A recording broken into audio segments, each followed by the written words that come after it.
It is 6 o'clock on Thursday, October 22nd, 2015, and I'd like to call the special board meeting for Seminole Public Schools to order.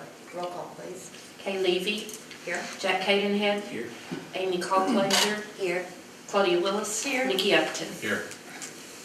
Okay.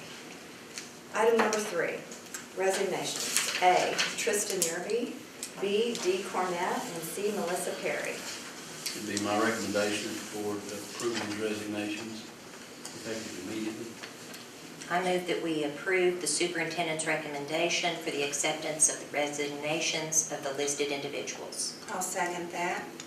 Roll call, please. Kay Levy. Yes. Jack Cadenhead. Yes. Amy Colclaser. Yes. Claudia Willis. Yes. Nikki Upton. Yes. Item 4, presentation by architects selected by the board at the October meeting. Okay. First off, we have Bacchus and Payne, David Payne and Bruce Bacchus. So, it's yours. Thank you very much. Thank you all very much for inviting us to be here tonight. We're pretty excited about it. I'm going to talk just a little bit of history of our firm and then introduce Bruce to kind of talk about the project. And we'd like to stay very casual, and we'd like for you guys, all of anybody that wants to interact with us, because we've done this a long time, and we're better at just enjoying the conversation and trying to get information to you as you want to see it and hear it. No big slideshow. I don't think you guys really care what we've done in the past, because this is about your project. Bruce founded the firm in '87. I know we look incredibly young. Working that long. I think we had. When I joined in '91, we had 3 people in one job, and here we are with 21 people later. We've got 11 licensed architects, a couple of graduate architects, CAD techs, 2 full-time construction administrators, and some administrative staff. 2 interior designers. 2 interior designers. So we've got all the range of disciplines that we need architecturally. We like to hire our mechanical and structural engineers as a consultant to us based on the project, and we presented in our project team, Alvine Mechanical Electrical Engineers. They've got a wonderful resume of schoolwork and renovation work. And we also have Zoll Ford as our team, and then we found out that Steve Zoll had done a report on the high school for you guys. We enjoy doing schoolwork. We have a good history with public schools in Oklahoma City, Edmond, Francis Tuttle Technology Center, and we've done quite a bit of work on the OU campus, both new work and renovation work. On our drawing boards currently, we have a new 75,000 square foot grade school in schematic design for Heritage Hall. We've got a couple of safe room, classroom addition projects coming out of the ground for Edmond Public Schools.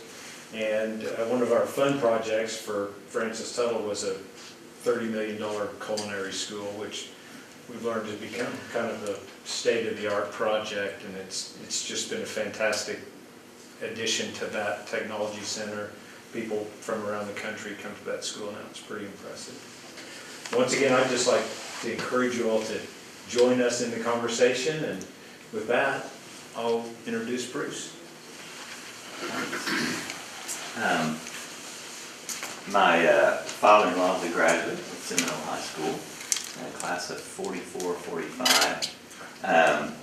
My grandfather had a lumber yard in Seminole, Gordon White Lumber Company. Now, Gordon's not related to Buford, if you know Buford White, but we've been confused because of the family name.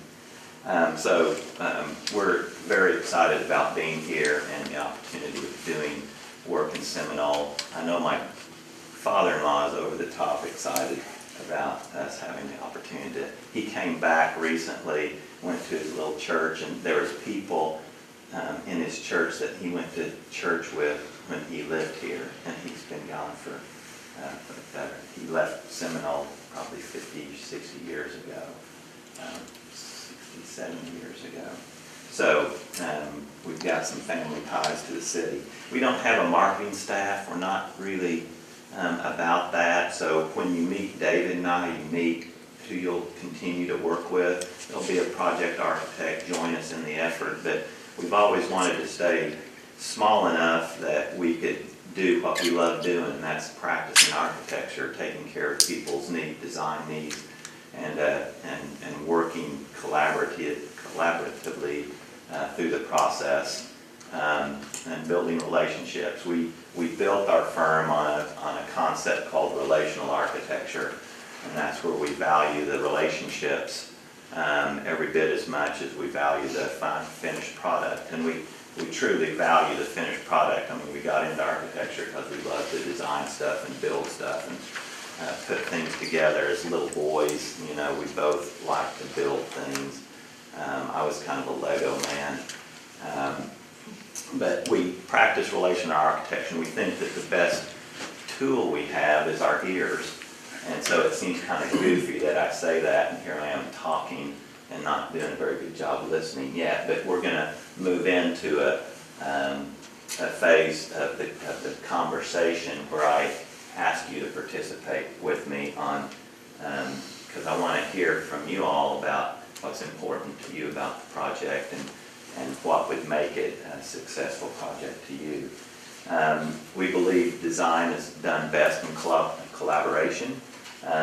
We believe that begins with our ears, which I said, and we believe that the collaboration is with all stakeholders in the project. And I may be sawing off the limb I'm standing on, but we believe that the design is done best by getting a focus group of students, a focus group of teachers, a focus group of administrators.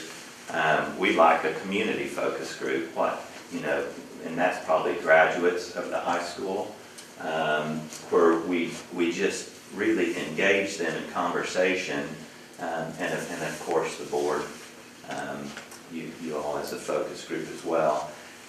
We just think that you can get to the heart of it much better and reach a consensus much better if you involve all stakeholders. If somebody doesn't feel represented, then we think that's where, relationally it can have some fallout, and we want to assist you all in helping everyone who has an interest in it feel like they've been heard.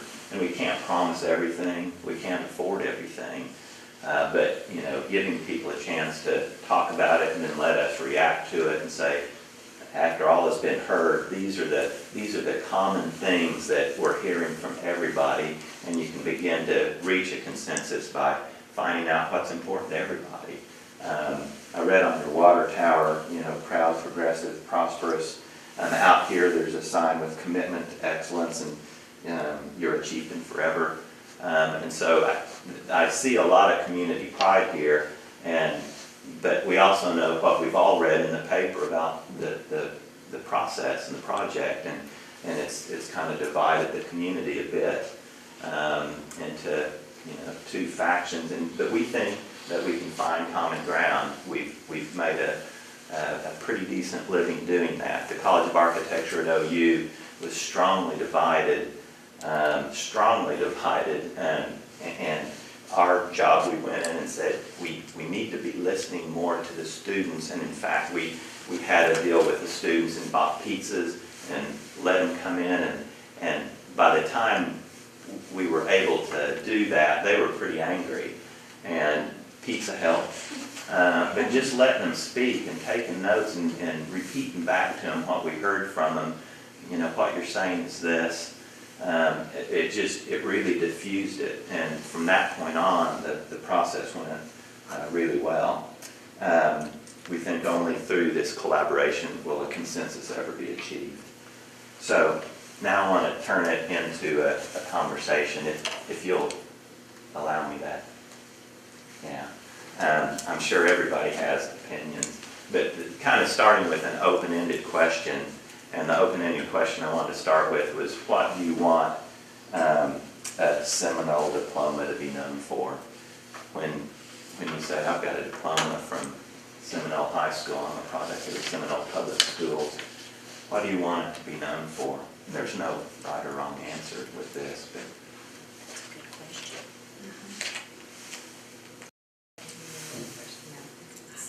We had tried to figure out how we were going to structure all of the questions and so forth. Well, would you all like to answer that? You know, I mean, a word that comes to mind would be excellence. That's me.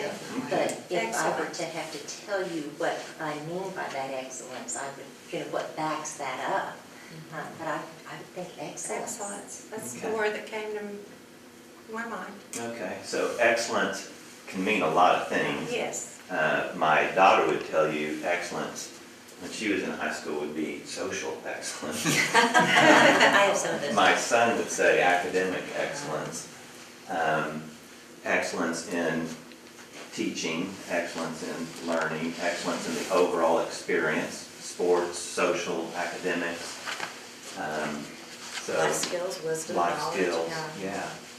Not just excellence, but the expectation of excellence. Wow. Like a lifetime of knowledge, you know, of That's great. Other words that come to mind? I'd hope pride would be one of the words. Oh, I'm sure. Um,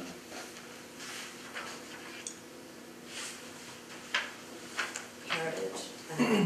Gosh, Heritage is a good one. What does the heritage mean to you? Background, roots, connections, Yeah. relationships.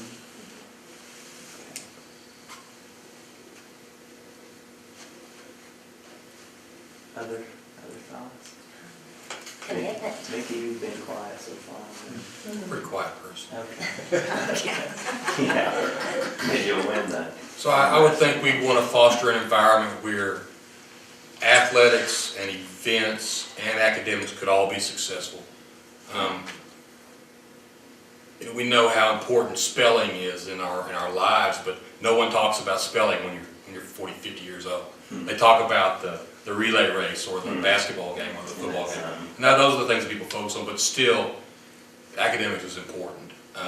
It would be wonderful to have an environment that we could foster, that we could try to say, raise the bar and try to be successful in every single thing that we do. Yeah. I was going to say expectation of excellence, and I mean academics, but also athletics. Anything that we offer as a school district. Yeah. If we're gonna offer it, we expect Do excellence. it well. Then defining what excellence means in those and having metrics to measure that, how are we doing? Because unless you can measure it, you don't really know whether you're there or not. But 5-2, 2-1 district play, big game Friday night, that's good. That's a good season going on. So that's good. What would you see as first of all, what would you see as your roadblocks to excellence that you're facing now? And then we're going to talk about what do you see as your opportunities for excellence. But first, roadblocks. What are the roadblocks for excellence that you believe you're facing? Financial constraints. that was big. Ding, ding, yeah. Yeah. I mean, it's not funding. real imaginative, Yeah. but it's there. Yeah. It's the first one. Yeah, it really is. It shows up whether we're talking about facilities or what we can do for our employees, what we Yeah. can do for our kids. And then, Causes limitations. yeah, it's a single pie that you have to cut up a bunch of different ways. Yeah. Okay, so that's the primary. Is it appropriate to even bring up what I've read in the paper? Is that a roadblock anymore about even which direction to take at this point? I feel like the community's moved forward along with us and we've tried to be very open with how, we've kind of zigzagged our way to get to where we are now, and trying to include the community, and we're always looking, I feel like we're striving to just, find the best way and keep moving in a positive, progressive direction. So, I kind of feel like we're coming, that's just Yeah. I always think we're moving towards that common goal, Yeah. Yeah. So I think it's getting better. No matter which side you're on, the goal is everybody wants the best for the kids. Absolutely, that should be the So- main. I would Which is agree good. with that, and I would Yeah. say, I see that not just in the board, I see Oh, that in the definitely. community Good. also, Good. and That's in what I mean. the people Mhm. within our educational system, and then those that may not be directly involved in the educational system, but that as being members of our community who would be called upon to vote and support financially, Mhm. you know, any of our efforts. I think I see it, I think I see everyone recognizing the need for consensus. Yeah. Definitely. And not just as a solution to get something accomplished or to get us from point A to point B, but for the benefit of that consensus itself. Sure. And the community itself, I Yeah. think, absolutely. Yeah. Good. Y'all So wanna make a I motion? think one of our voters who spoke in a meeting, and I think the community is waiting for something to get behind. Mhm. And that was almost the exact quote that he used. There was something that would be interesting and something that, I mean, this is bricks and mortar, and that's not real fun stuff to talk about, but it's the concept of a school that our kids go to. That is exciting. Mhm. And I think a lot of folks are looking for something that they could throw their hat on and Yeah. feel proud of, Yeah. Yeah. And in whatever form. we're doing a building on the health sciences campus right now, and it's a building that at first glance you go, why are they spending this much money on it? It's an academic office building. But right, and the answer is because they need to recruit and retain the best of the best so they can teach the best of the best. And architecture can't solve every problem at all. I mean, it can't. It's still about people and relationships. But it can create an environment that attracts not only your students, but teachers and administrators that they go, I like going to work here. It's a good environment. I can teach well in here. The acoustics work, the lighting works, I'm comfortable, the air conditioning works. Symbolically for the city, what does the high school represent? Was that too hard a question? Maybe just the history and Yeah. the beginnings Mhm. of the, this was, it was an These are- iconic building way back, It's very interesting. I mean, these are very good questions. Don't tell me you guys came tonight thinking you didn't have to think. We were ready to use our ears too. Yeah. instead of our No, and I mean, I appreciate the thought that went in behind the questions. I do. I don't, when you say that, when you ask that question, do you mean the existing high school building, or do you mean in this community where the children go to high school, what does that place mean to this community? What does the school system, and how important is that to our community? Right. Not just a particular structure, physical structure. It was B, not A. Not, And I can't remember the order I the asked. A was, or am I talking about the existing Just that, building so you mean, across the street? okay, I'm okay. talking about, How important it is, Yeah. that as a topic, as subject Yeah. to all community members, Yeah. basically. it's gotta be It's like way up a there. 9 or 10 on a scale of 1 to 10. I would say it's extremely important. This district is pretty much the district within the city of Seminole. And I know when I moved here 25 years ago, I was very surprised as someone coming from Oklahoma City that so many of the school's events, especially athletic events, that was what was going on in town. That was the town's event, the community's event. It wasn't, are you going to the ball game on Friday night to watch your son or grandson play? or to watch a cheerleader. You didn't have to have a present connection to that school district. You didn't need to have graduated from there. You could just happen to be living in Seminole now. And still, the That's what- stadium was the yeah. place to be on a Friday night, where you would see friends, you'd see people you went to church with, people you worked with during the week. So I think that aside from school being a very important place because it's where the children are being educated, I think the community has for a long time looked to the school district as it's a place where things are going on. And it provides that sense of energy Right. to the community. And community and belonging. Sure. And all those things that make home to it. In a way that's very different from schools in a metropolitan area. Right. Sure. Very much so. So probably a lot of rural schools, everything revolves, all entertainment revolves around the school. It's the heart of the community. Yeah, it's the cheap entertainment. Instead of going to a Thunder game, you go to the, what it is nearby. That's great. And so we've got a chance here to do something really spectacular for Seminole. And the cool thing is that everybody in town is excited about it, even though we don't know exactly what it might be. And you talk as though we're moving toward a consensus. I mean, and would you care to address how the Well, consensus that you see I forming? feel like everybody is really, I think everybody's, just really anxious to have forward momentum. I mean, I think that's a given, regardless. They just want to know, where are we going, Okay. And because there's, in a way, a sense of helplessness in the community that it's up to, as a board, we've got to make some progress to, move forward and with board actions and so forth. And we're trying to, that's been our goal, all of us, to move Sure. forward on this project.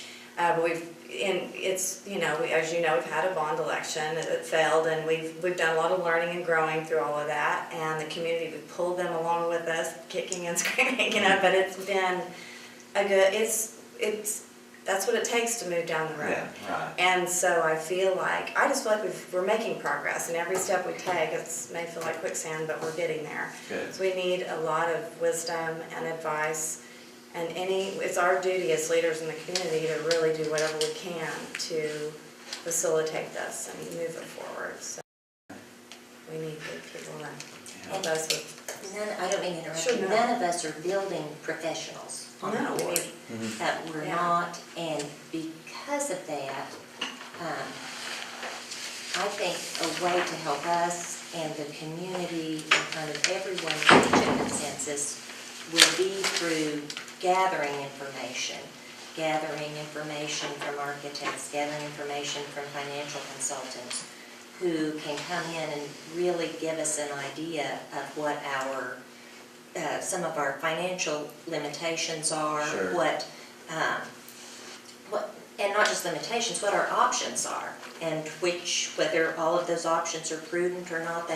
We can hear some different points of view and try to get to the bottom of that. But we don't have to, we know we have to make the tough decisions, but we don't have to make them without good information. Exactly, that's what we're And I looking think that information has especially when we share that information with the public, it has the ability to build that consensus. I think one of our main jobs is we don't want to ever come across as this expert that tells you what to do. I mean, Sure. we just we want to give you the information and help you make an informed decision, give you pros and cons of whatever perspective you ask us to look into. But we aren't going to go to school there, and you all represent the school, so our job is to help you make really good decisions, and that's something that we cherish doing. So what do you see as your next steps? I think your comment about collaboration and your comment about forming focus groups is to me a really important step, Okay. so that you can build that consensus Mhm. and continue the movement forward. Because as Amy said, we're not all builders here, and we all have different backgrounds, but each one of those focus groups is an expert in their area, and I think that's really important. Right, right. And the focus group can be give and take. They can give their opinions in a way that will be helpful, but they can also at the same time have the opportunity to receive the information that we're receiving as board members. That's right. We want everyone to. And we know right now the board's on the verge of getting a lot of information from the reports that have been done. We know an estimate's about ready. And that's the big, what's the next step? That is the umbrella. And we work with pre-construction services all the time, and in fact, I touched base with them today. And that's what you'll see from us. That's how we're gonna start. We're gonna take that estimate, help you get the information you need, start putting those groups together. And then, it's kind of, you said in quicksand, well, we wanna be a little quicker than that. That's good. Because Right. we don't wanna be up the street for too many years. Although it was a miracle to put them in school up there in about 5 days. Yes, Yeah. That was collaboration right there. Yeah. Gosh, that was. And I think we're about out of time. 4 minutes. Okay. And I think maybe even before focus groups, or maybe in conjunction there with understanding and getting realistic about what our limitations are financially, Mhm. and, because that can help narrow down Sure. some issues. Sure.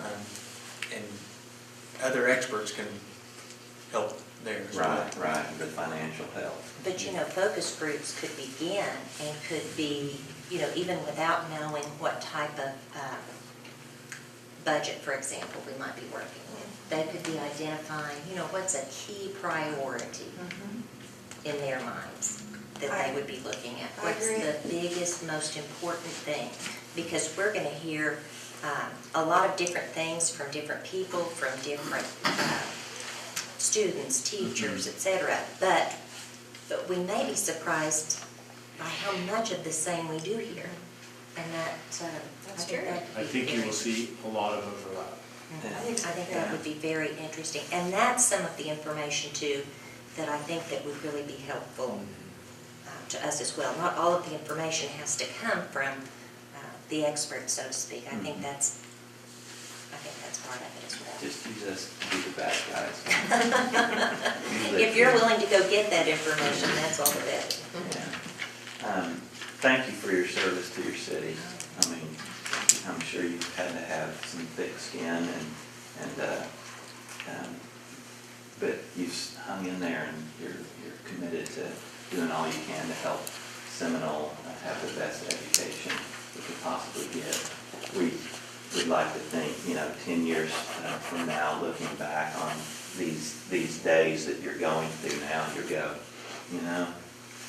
that was our best hour, when we made the hard decisions to move forward, and it wasn't easy at the time, but so way to serve your city. It's encouraging to us. Thanks for engaging us in just a little slice of what it would be like to work with us, and that's what I wanted to demonstrate, was we truly do want to engage in the process and be a part of this next big step. So. I loved your questions. Yes, thank you so much. It's nice to meet you. Very nice. Yeah, good to meet you, Amy. Thanks for having me. Have a nice trip back. Thanks.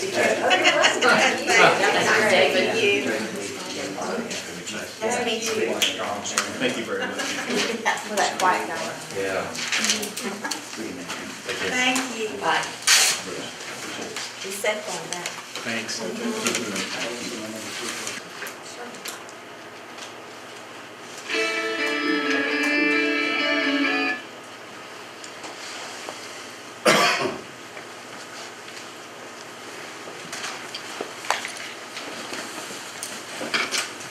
You all have I guess you have our proposal in front of you.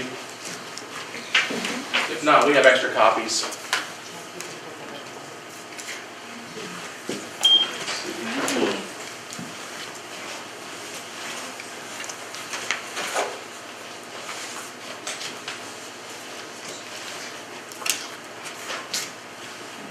Did you pass out? Slideshow, yeah. We've got some stuff to pass out afterward too, after the slide presentation, so we can get you that stuff. And we're just about ready.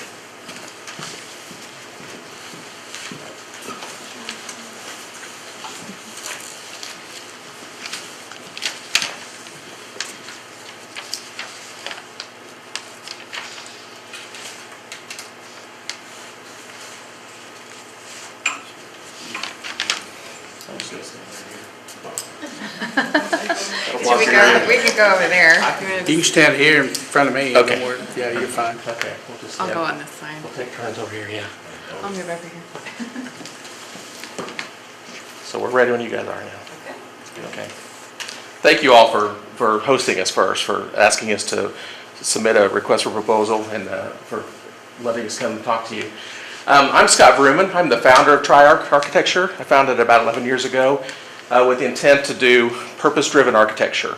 So that means we specialize in things such as schools, churches, nonprofits, things like that. So we've really tried to target especially schoolwork. We do more schoolwork in our office than any other type of building type. Probably an interesting thing about me is that I have a 21-year span between my firstborn and my secondborn. I'm Mary Kreider-Bruman, and I've been with Tri-Arc since about 2007. Graduated from college and have been doing interior design since 2001. And fun fact about me, I had a baby 4 months ago, so my first, and so having a lot of fun with that, and it's given me a new perspective on kids and how we go about our whole design process with schools and all of that stuff. So. And that was my secondborn, by the way.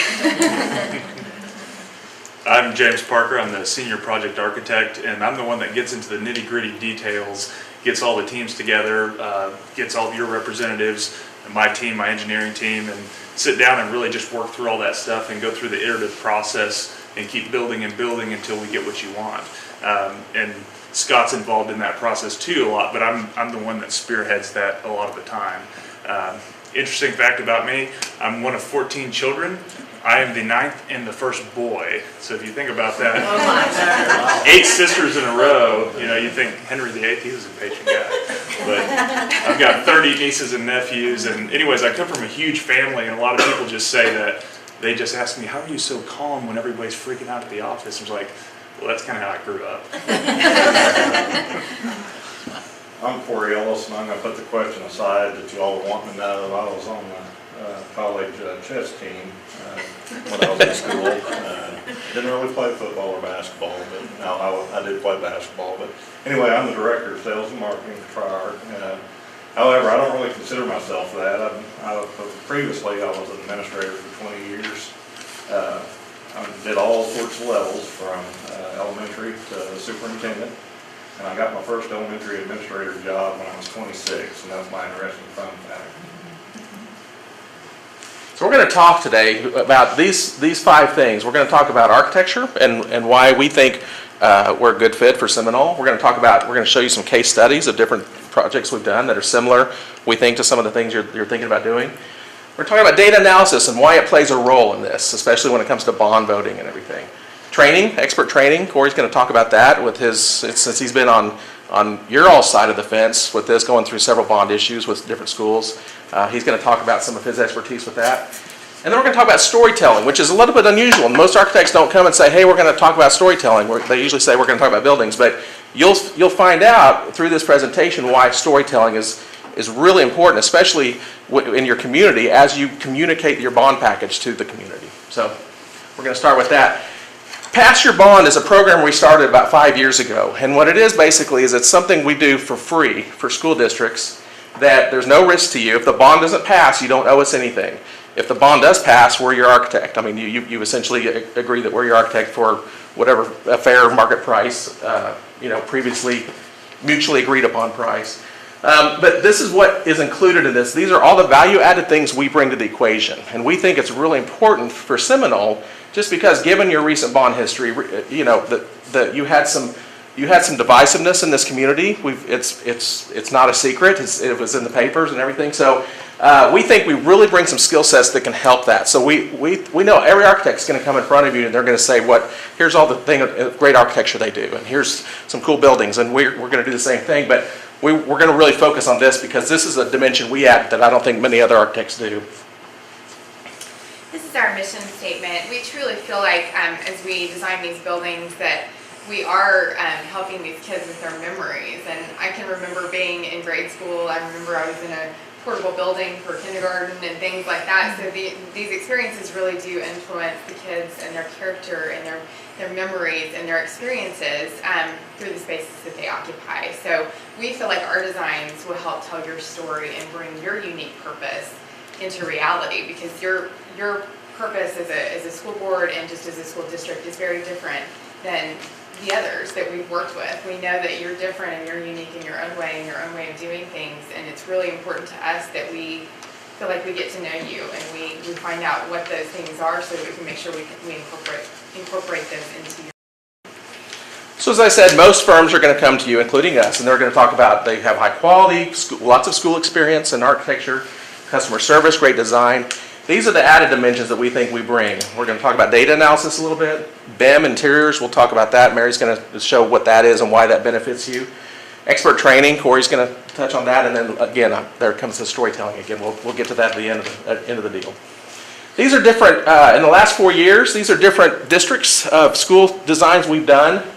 You can see, we're based out of Tulsa. You can see Seminole's right there kind of in the middle, so you can see we've got a lot of districts that are much further away than Seminole. So don't think that because we're not in Oklahoma City that it's a stretch for us. We're all over the state with different projects.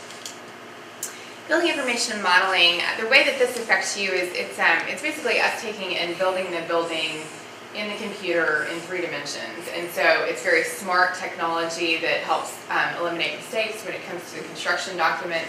But it also is a way for you all to easily understand when you don't read plans, black and white elevations and things like that every day. It's a much easier way for you all to be able to understand what you're going to get in a building. So for instance, this is an example. Upper left is a picture of the existing space for a remodel that we did. The right picture it's actually a drawing. That's not an image. That's just built in the computer. So it helps you to understand what you're getting before the building is ever built. It eliminates surprises so that you all really are comfortable with what you're getting before it's ever built, and eliminates mistakes as well.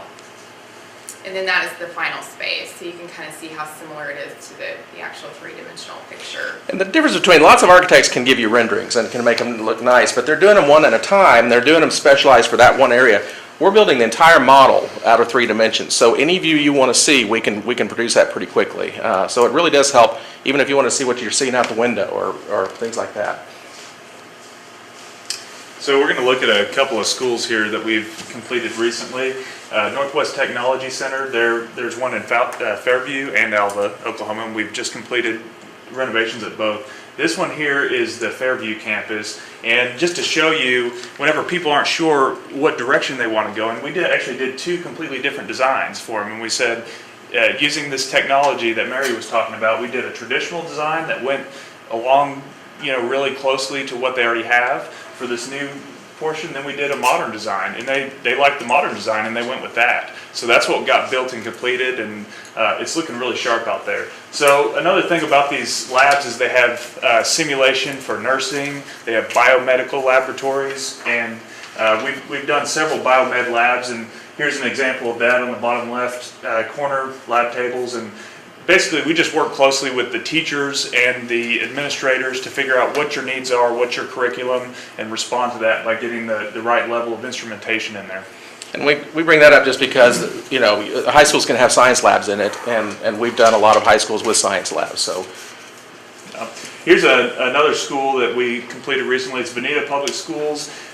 Basically, they had a big PR problem. They had a bunch of mold in one of their elementary wings, and they had to knock that sucker down quick. And they got, some temporary classroom buildings erected, And in a short amount of time, we were able to go in there and design and build a brand new elementary wing for them. But to overcome that PR problem, we decided to make it a LEED certified building. If you're not familiar with that, that's Leadership in Energy and Environmental Design. I'm a LEED AP, and we went through that process, and now they have a beautiful functional building that's full of light. It's got clean air and low VOC materials and everything like that. So we're really happy with this project, and it came in at a really low budget price too. We did it all on a great budget, and is very economical. VOC stands for volatile organic compounds, if you didn't know. So, but more than anything, it helps with life cycle costs. So either we have sustainability principles with everything we design. It helps the school with their operating budget just keep that down with some of the energy efficiency we introduce. Here's another example is Skytook Elementary School. This was also a very economical building the way this came in. And we just did a lot of interesting things with paint colors. And we have these kind of crisscrossing beams that you can see. I don't know how well you can see them from back there, but you know, that's just metal stud sections built into a box beam and painted. Huge bang for your buck. I mean, it does a lot for the space. That, and you know, ordering some of the elements that you're already putting in there. We work with a lot of schools that have really tight budgets, and we try to be as creative as possible, and really all it takes is a splash of color and a little bit of metal, and you're there. For us, we want the kids to be excited about being there, and so whether it's a high school or elementary, you know, color is a big thing for us, whether it's the school colors or it's, you know, vibrant colors like this for an elementary school. Trying to bring that in and do it, you know, on a low budget, which in most of the schools that we work on, we do have tight budgets. So we've found creative ways to try to incorporate that and make it very interesting, fun space for the kids and not cost a lot of money. I want to talk about two high schools that are currently under construction. They're a little smaller than the one you all would be looking at, but these are still, they're the biggest deal in their communities that they're working on. This is in Kremlin, which is just north of Enid. And this school, one of the things that they have, you all can probably relate to this, they have a building, the original high school was built in 1929, and it was still standing, they were still functioning, still had classes there. You can see, oops, right here, that's kind of the facade of that, and you'll see that here on the next, that's what it looks like right now, or did look like. So one of the ideas that we had for them was to, well, let's keep, there's no way they could keep the building. And so they knew they were going to have to tear down the building, but we said, let's try and facilitate this new building and build kind of a portal of heritage that you know, goes from, it keeps the old building, the old facade, and does that. Well, this particular design came in, it was a little more expensive than the board wanted to pay just for that piece right there, but what we did is we created it's hard to see, but we took elements of this when they did tear it down, and we're adding it to the new facade of the school. So this facade will now become this, so it gives homage to what it used to look like. So that's you guys will, whether you do a new high school or whether you renovate the existing high school, I don't know if that's determined yet one way or the other, but whatever we do, we would definitely bring some of that heritage into whatever design we would build, you know, with the 1930 design of the high school. And this is just a short little video. This was a couple days ago just to show the progress of it. You have a drone? Yeah. Is it registered? You'll see, I did your building too, but you'll see it here in a little bit. So that was Kremlin, and then in Shoto, which is up kind of in between, it's northeast of Tulsa a little bit. They had a site that had, this is an old World War II time gymnasium that they had built, and this was their administration building. So they needed a new high school that kind of snaked in between those things. So this, you can see how kind of tightly integrated that is, and they wanted it to integrate all these functions. So this has been out of commission. They haven't been using this gym for a while. So part of this bond was to renovate that and then build a new high school here. The other thing, and I want to bring to your attention, is you see these two silos, two towers, basically. They're a dual school system. They're Shoto and Maisie, and they are not really integrated very well as far as the culture. Maisie's very Amish, and Shoto's not Amish. So they wanted to do a high school that really embraced both communities, and we did that through, you'll see this through some of the concepts we do. We're always trying to bring in concept that helps symbolize some of the things that district faces. So again, these are some of the pictures that are going on. They're probably 75%, 80% finished with this project. They'll be in it by next semester. But you can kind of see some of the color schemes, what Mary was talking about before, some bright colors throughout. This is the media room. These are the bathroom walls. This is a science lab that's going on in there. You can also see 35,000 square feet. The $6 million is not that whole high school. The high school itself is about $4.5 million. So all these things we're showing you are right around $150 a square foot, $150, $155 a square foot. And that's typical. We're used to those budgets. We've done more, we've done less, but that seems to be, people want 800 square foot classrooms and all the things that come with that. And then this is a short video of that one to show where it is in construction right now. You can kind of see that's the gymnasium that's been there. It's getting renovated too, but you can see how the covered walkways now integrate everything.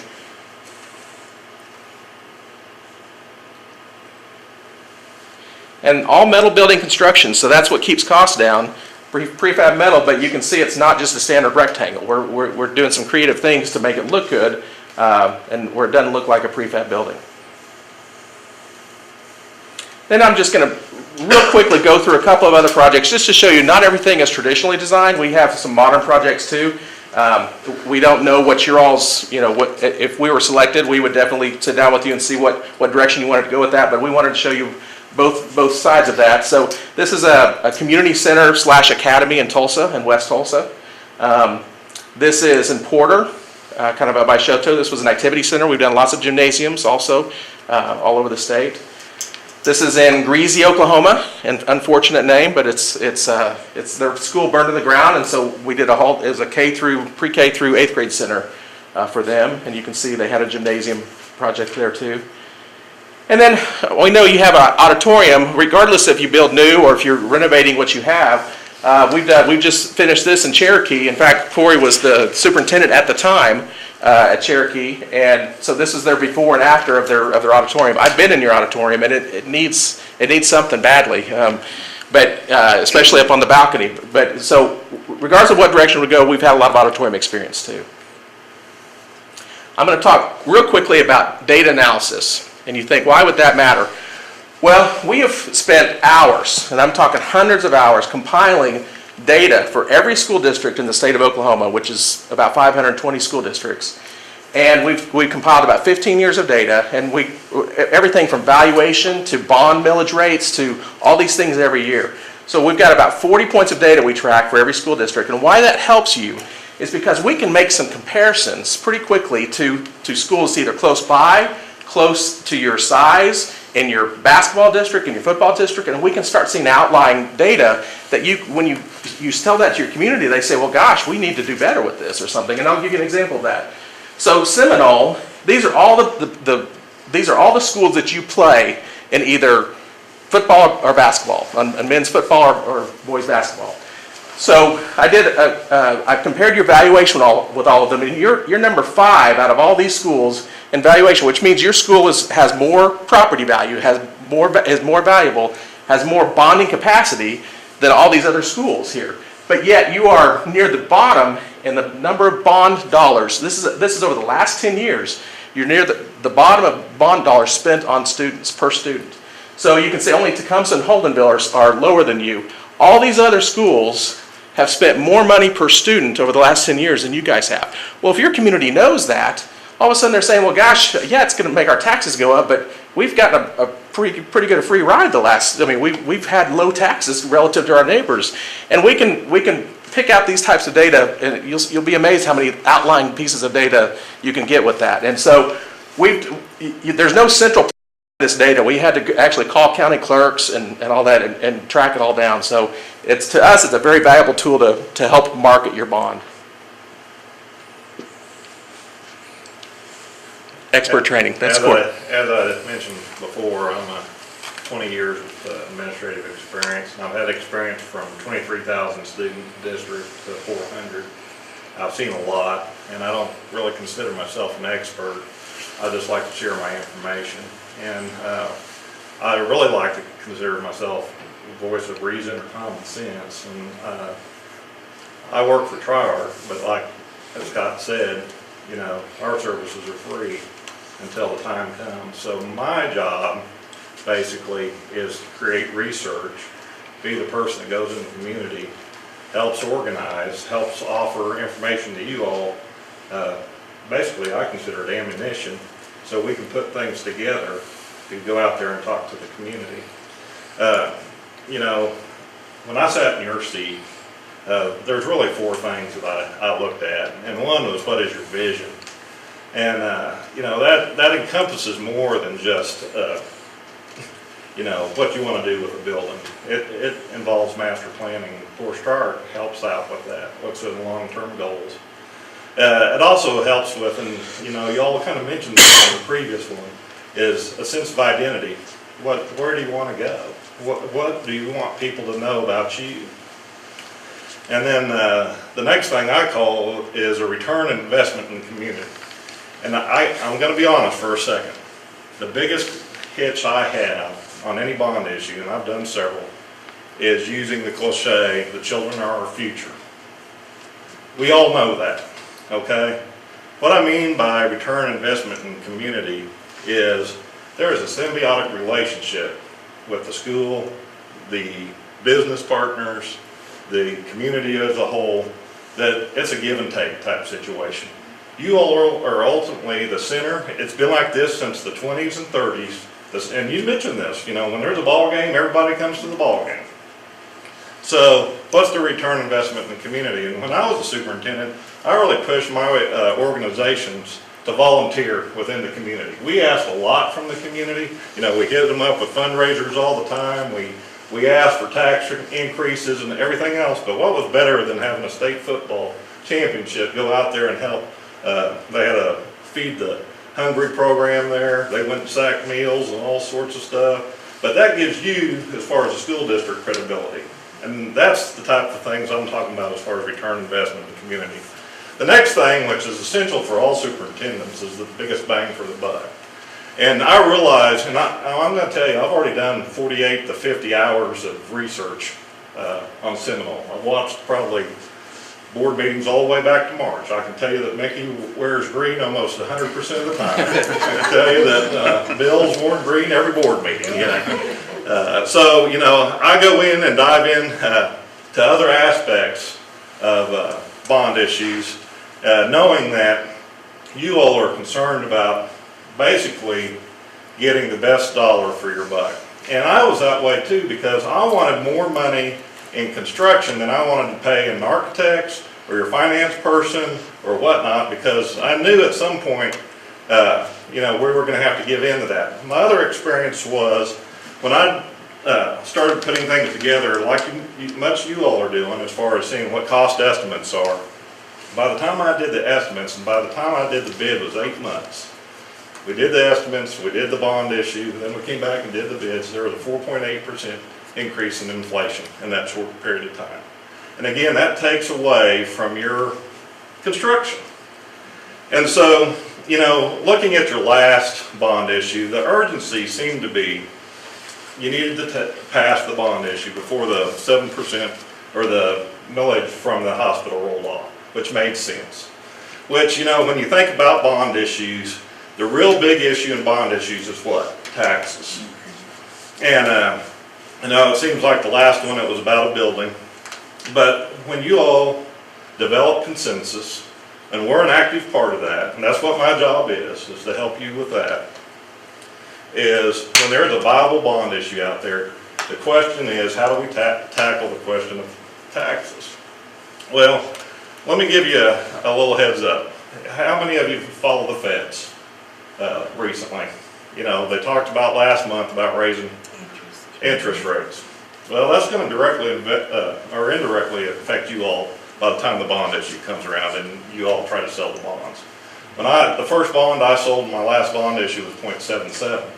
We conservatively estimated 1.25, so that was money I could put back in construction. The next bond, because we did a series bond issue, the next one we did at 0.95, so that was more money back.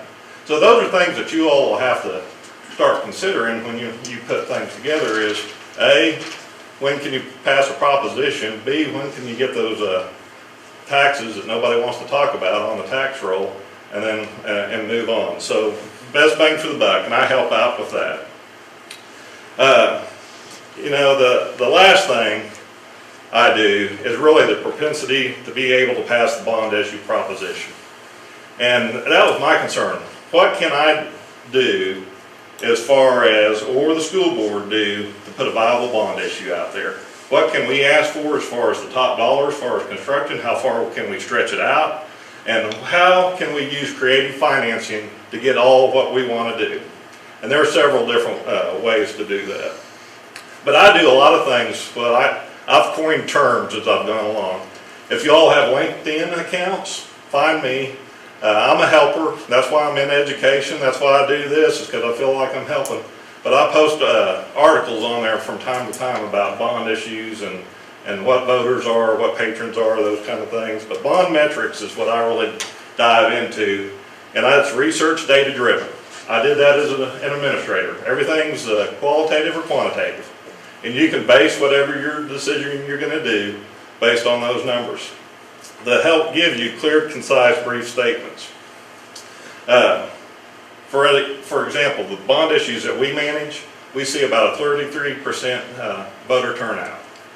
Highly contested bond issues that either we've come in and tried to fix, or other school districts have had a 44% turnout. You all, the last bond issue, had a 36% turnout. And that would be, I would think, sitting as a bystander in Northwest Oklahoma, because that's where I was at, you know, with all the coverage you got, it was highly contested at 36. Now, let's go back and think a little bit. Taxes, you would think everybody'd go out about that. But only 30% of your people are going out to vote. So what's that look like? Last time, you had about 1,300 voters out, yes and no. Out of 3,400 or 3,642 voters that you have in the school district. What I know with looking at bond issues in our realm is, because of the information that is probably going to be given to the community, you're going to have a better turnout. You can expect almost 300 more voters in the next bond issue, unless you've created such a viable bond issue that they can't argue it. Okay? Now, if you're looking at the 300 new voters, what we have to do as a team is figure out marketing solutions, and that's why I'm a marketing person, to help you pass a bond issue. Okay? And I'm going to finish up with this. I believe so much in Tri-Arc that I went to work for them. I was at a crossroads. I lived in Georgia. I was an administrator out there in Augusta, Georgia. I don't know if you've heard about it. But I came back because my dad was ill. When they hired me as superintendent there, I told them I'd only do it for 3 to 5 years. And when he passed away, I decided I was going to do something else. And I happened, you know, to look into some other things. I called Scott because I felt like we were friends, and we'd, you know, gone through the ringer for about 2 years. And he goes, if you're serious about, you know, getting out of education, come work for us. And I feel like it's still within my passion because I'm still doing education. That's what I went and did, was education. I chose to be an educator. And I know this because I grew up in a small community. The school is the identity of the community. And what makes us Oklahomans is we're proud of the community we came from, especially if you've excelled in programs like Seminole has done. You go somewhere off, you talk to alumni that go off, they don't talk about the school like they do here. And I can guarantee you that. I went to Georgia, and I was in several different schools. They don't have the school pride like small school Oklahoma has. Thank you very much. So before I play this, we got a 4-minute movie, and this is a sample movie that we've compiled. That it basically, it's not, we wouldn't do it exactly like this, but it's to show you what could happen with a movie that people can tag on Facebook and put up on YouTube or whatever, that would get the story out to your community. Before I play it, you'll see a design in here that's not necessarily your design. It's just an example design to show, you know, where design goes in that deal. So please don't judge don't judge this movie from that design. The other thing is, before I play it, we'll close on this movie, but I just want to say quickly that I've known since your bond issue failed, I've known the strife that you guys have gone through. We've done a lot with distressed communities with their bond issues. And so I followed it closely. I followed the newspaper articles and all those things. we're intimately familiar with it, but I also know that because of that, you probably, when you sent that RFP out, you probably had some people turn the other direction and say, I don't want to get involved with that. I thought just the exact opposite. I could not wait to dive in for the opportunity to work with Seminole, because I think this is exactly in alignment with what we do for schools. We help schools, number one, help build consensus, but number two, give them the best ammunition possible to pass their bond, because that's your very first step. And you know, design is, although we're architects, we're designers, school designers, we know you have to get that bond passed first. So I'd like to play this. Like I said, it's about 4 minutes long, and then we'll open it up to questions and answers after that. Seminole, Oklahoma, originally settled by Seminole Indians. Actual township started in 1906 as a relocation for the residents of Tidmore when the railroad was placed north of town. There were 206 residents when Oklahoma became a state in 1907. In 1926, R.F. Garland discovered oil in Seminole that started the last great oil boom of Oklahoma. By 1935, the new oil fields around our area became the largest supplier of oil in the world. Seminole's population exploded to over 30,000 people. As the economy of Seminole grew, so did the school system. The city continued to construct more buildings as the enrollment continued to climb, and our existing high school was built in 1930 to help accommodate the growth. After 1935, the boom period of Seminole came to an end. Although oil still played a significant role, the city's economy became more dependent on Seminole State College and Wrangler jeans. In 1931, Seminole Public Schools made a bold choice to hire Dr. John G. Mitchell as superintendent and pay him more than any educator in the state, including university presidents. His vision for education paved the way for Seminole to lead the state in educational achievements for many decades. This one decision led to Seminole being ranked as one of the top schools in the nation, winning dozens of academic state and national championships, coupled with many athletic state championships. Unfortunately, our previous education exceptionalism has been muted by our aging facilities. While our high school still shines as one of Oklahoma's most beautiful structures on the outside, it is woefully inadequate when it comes to 21st century education.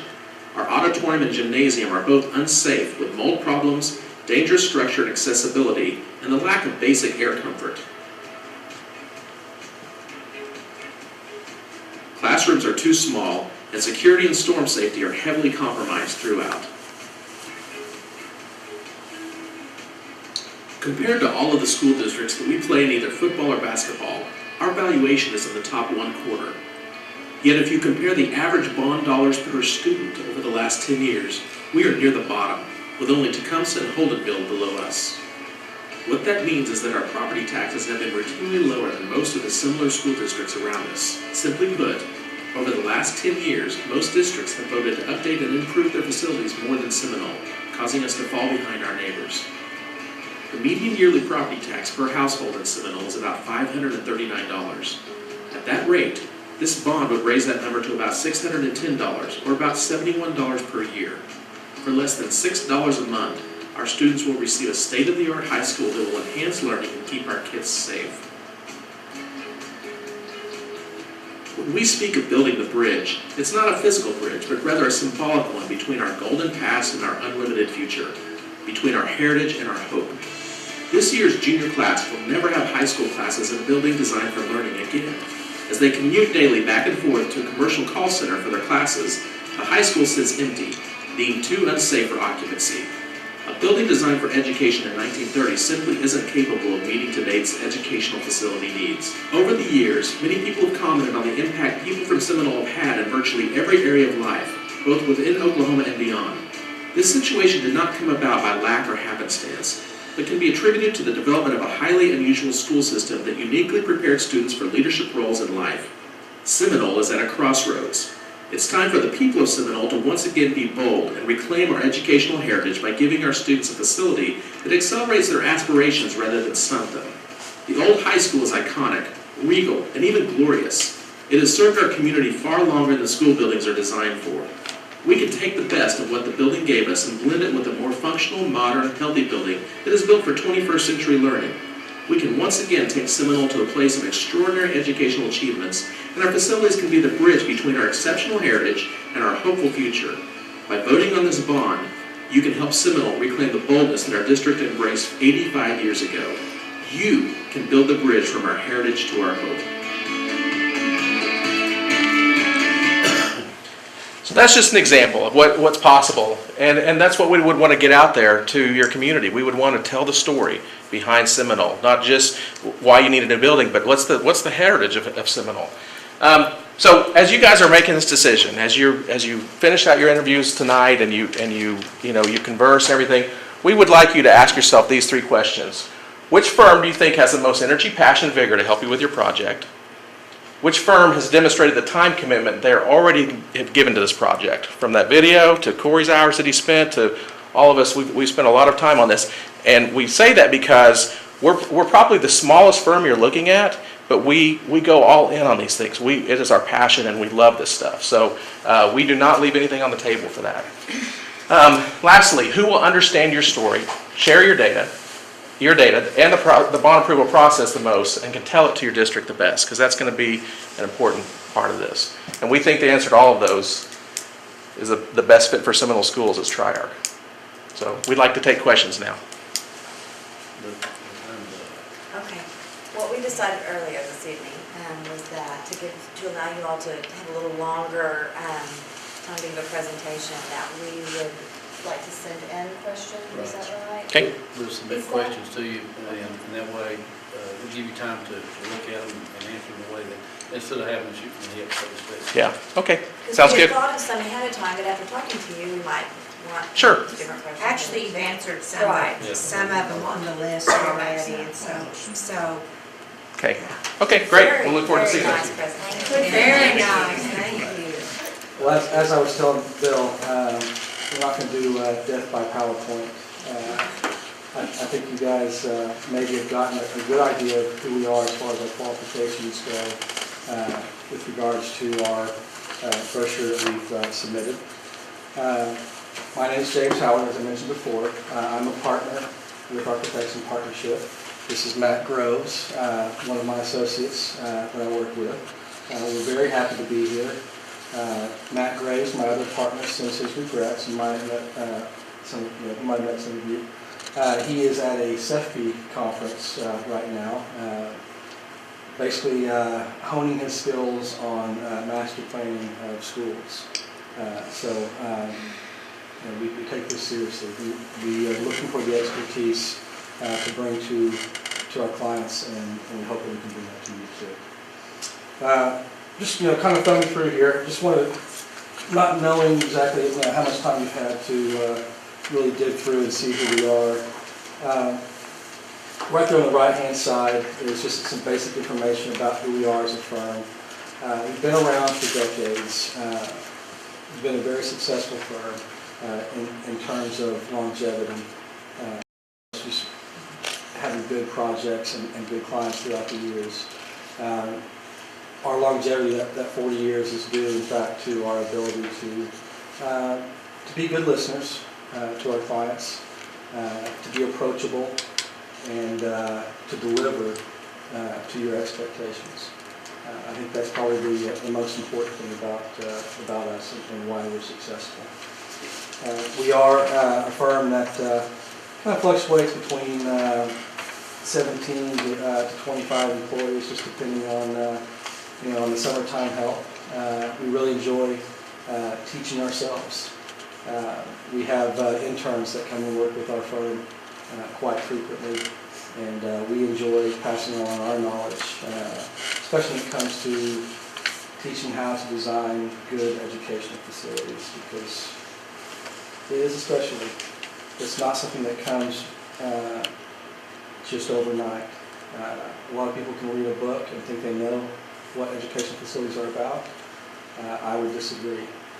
And I think that, once again, having 40 plus years of experience in our firm is a difference. We've been through a lot of the hurdles. We've seen a lot of the issues. We understand, and don't take this wrong, but we understand rural Oklahoma. We've got budgets, we've got needs, we've got issues, and you've got to work within those. You've got to be responsible to your constituency, as well as you want to be able to attract the best teachers, and you want to produce the best students. And there's a balance that you have to strike, and we're keenly aware of that. And I just want you to be aware of that. Now, that being said, there's other things that are very unique about us. We've worked all over the state. We're well known. The contractors and construction managers that we've worked with across the state, they all know us. They like working with us. We talk with them often about, hey, we're going to be working on this project, this school district, and they say, we'd like to go out and interview them. Because we know that you guys are good team members. You work collaboratively. We want to be a part of what you guys are doing. We know at the end of the project that you're going to have a happy client. And you're going to have a good project, and that's what they want to be a part of. And we like people like that. We want to work people with that. But I think what's really kind of neat about us too is that bond rate passage that you see right there. That second to last bullet at the at-glance comment. Pretty significant passage rate. It's not because, I won't say it's because of us per se. I would say it's more about our approach and how we assist you in finding out what you need to do, assessing your needs, and listening to your community, and finding out where they are that makes that possible. I can't tell you right now, walking in here, that I know the solution to your problems, because I don't.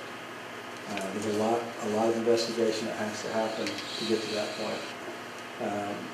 Once we've gone through those efforts, I think we'll have a pretty good idea, and everyone will be very confident in this room and going forward to the public and saying, we have a solution that we know you can support, and we'd like you to vote for it for our schools.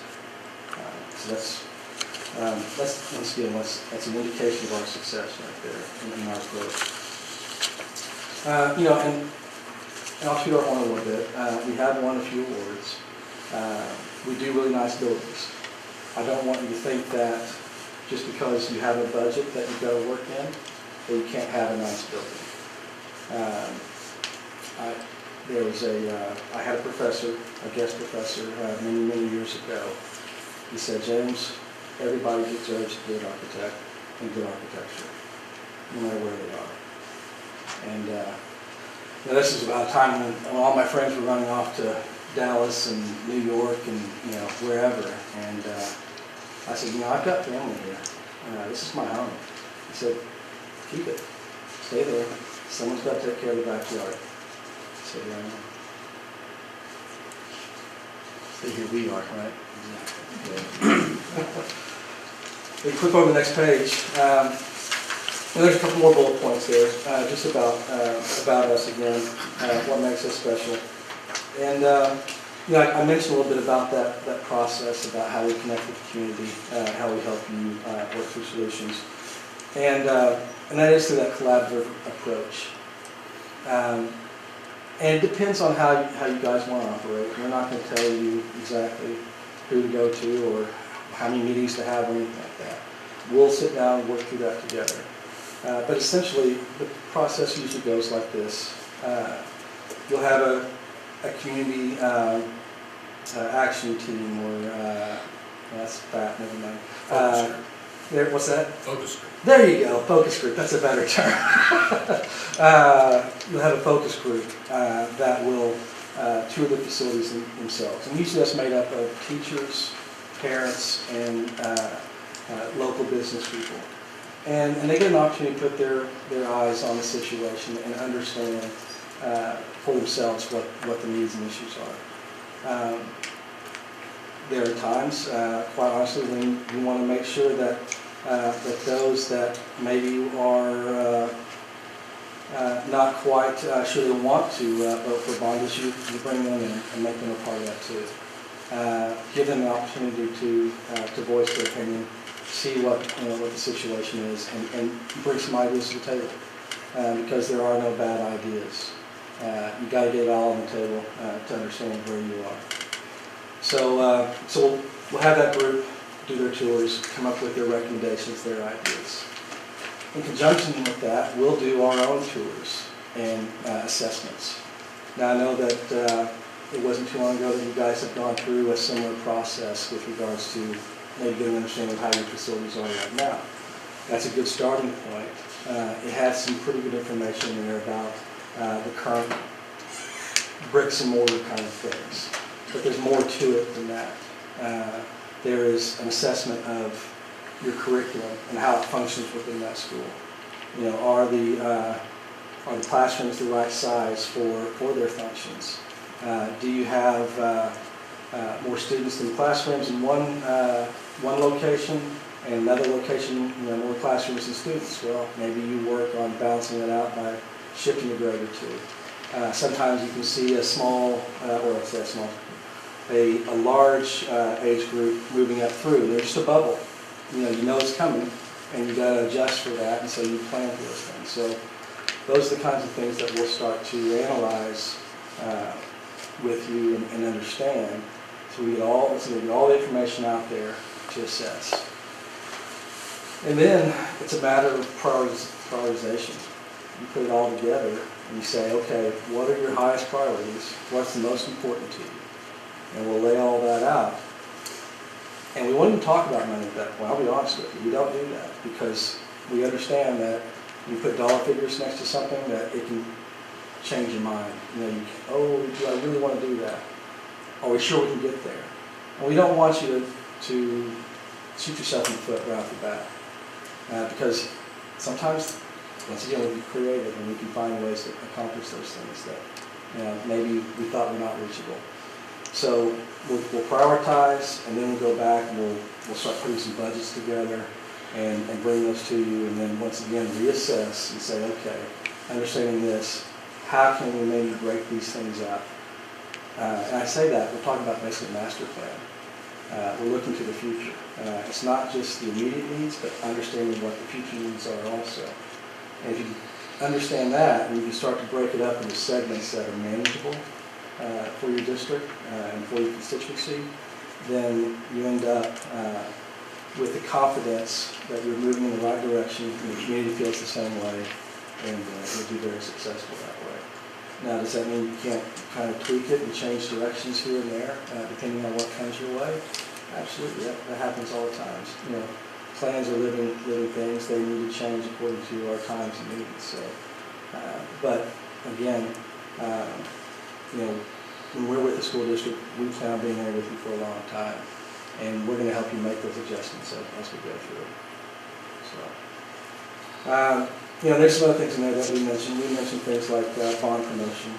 We definitely assist with bond promotion at many levels, whether it's attending community meetings to answer questions about the projects, to helping develop promotional brochures that can be passed out to the citizens, to helping put together bullet points for community meetings, Rotary clubs and senior citizens organizations, those type of things. As well as creating videos, whatever it is that is needed to help you out. We're there to help. But in the end, it really comes down to everyone talking and getting the word out and understanding, you know, what you're trying to accomplish. And that's really the best bond promotion you'll ever get. No doubt about that. As I mentioned, we are a part of CEFP. It's a planning programming organization for education. It's an international organization, which is interesting. We are exposed to education throughout the world and what they are doing and what they're struggling with. Not to say that we're going to tell you, hey, you need to do this. That's not what we're about. It just helps us better understand what it is you're trying to do, what you're seeing coming towards you, and maybe provide some information about what the opportunities might be if you wanted to investigate. That's why we do that. Like I said, we want to be the experts for you if you have questions or want to know more about something. But like I said, this is Oklahoma, and this is Seminole, Oklahoma. We know that it's important to be responsive to your community, to protect their investment, and so we want to be very efficient and very effective with our solutions. And that's the other part about our experience is that, you know, having been through a lot of design and working with a lot of school districts, and I'll be honest with you, we've made mistakes, but we learn from those mistakes. And we can apply those to your situation. We can say, hey, we understand what you're trying to achieve here. Here are some possible solutions, and here are some potential pitfalls depending on which way you go. And when you can get through those different variations or solutions in an efficient manner, it helps keep you guys moving, because you know this is a process, and you want to stay focused and making progress because people will be asking you, how are you guys doing? Are you making any progress? You know, how does it look here? How does it look there? And you want to be able to come, you know, we're using our time effectively. These consultants are not dilly-dallying around. They're on the ball, and they're creating solutions for us to consider and advancing our issues. I hope you like the pictures there. Those are some new projects that we've worked on in the past.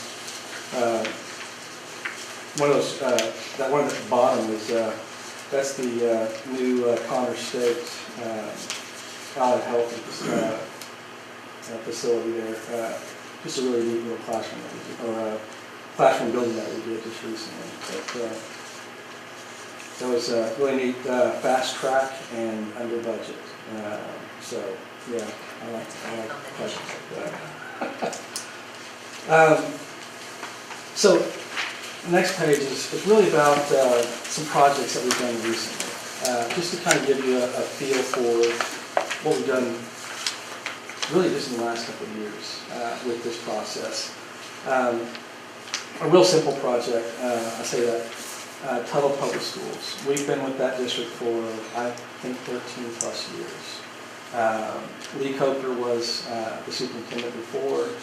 He passed on the baton to Bobby Waitman, who had really never been through the process like we've been going through with him over the last couple of years. He was very new and fresh to it. And so, you know, that's when I have to remember, hey, slow down, you know, walk through each step, explain everything, make sure that everyone understands each part in the process and how we're going to achieve our goals. At the time that he was contemplating this bond issue, he was also wanting to investigate bringing a construction manager on board with the project planning. And we felt like that was a good idea, in part because he had a short list of very qualified construction managers. But two, because in this particular situation, it was good to have someone that is in touch daily with costs, with the subcontractors that will potentially be bidding these projects down the road. Because that's really where you get your savings and understand, you know, where your dollars are going to go. And to be quite honest with you, each area of the state, and there are even micro economies, as we call them, that you have to take into consideration when doing estimating. You can't just go look in a book and say, oh, it looks like everything, you know, was $185 a square foot, you know, this last year. I'll add 3% escalation. I'm fine. You can't do that. You got to know. You got to know who you're dealing with, who you're working with, what the labor market's like, what, you know, how readily available materials are. Western Oklahoma, everything comes from Oklahoma City, and so we have to kind of ride in the Western Oklahoma factory. Down around Hugo, it's a whole other deal. I don't want to talk about that. Anyway, so you know, you got to take those things into consideration. So we bring those guys in, and they have their facility action team. They really call them fat.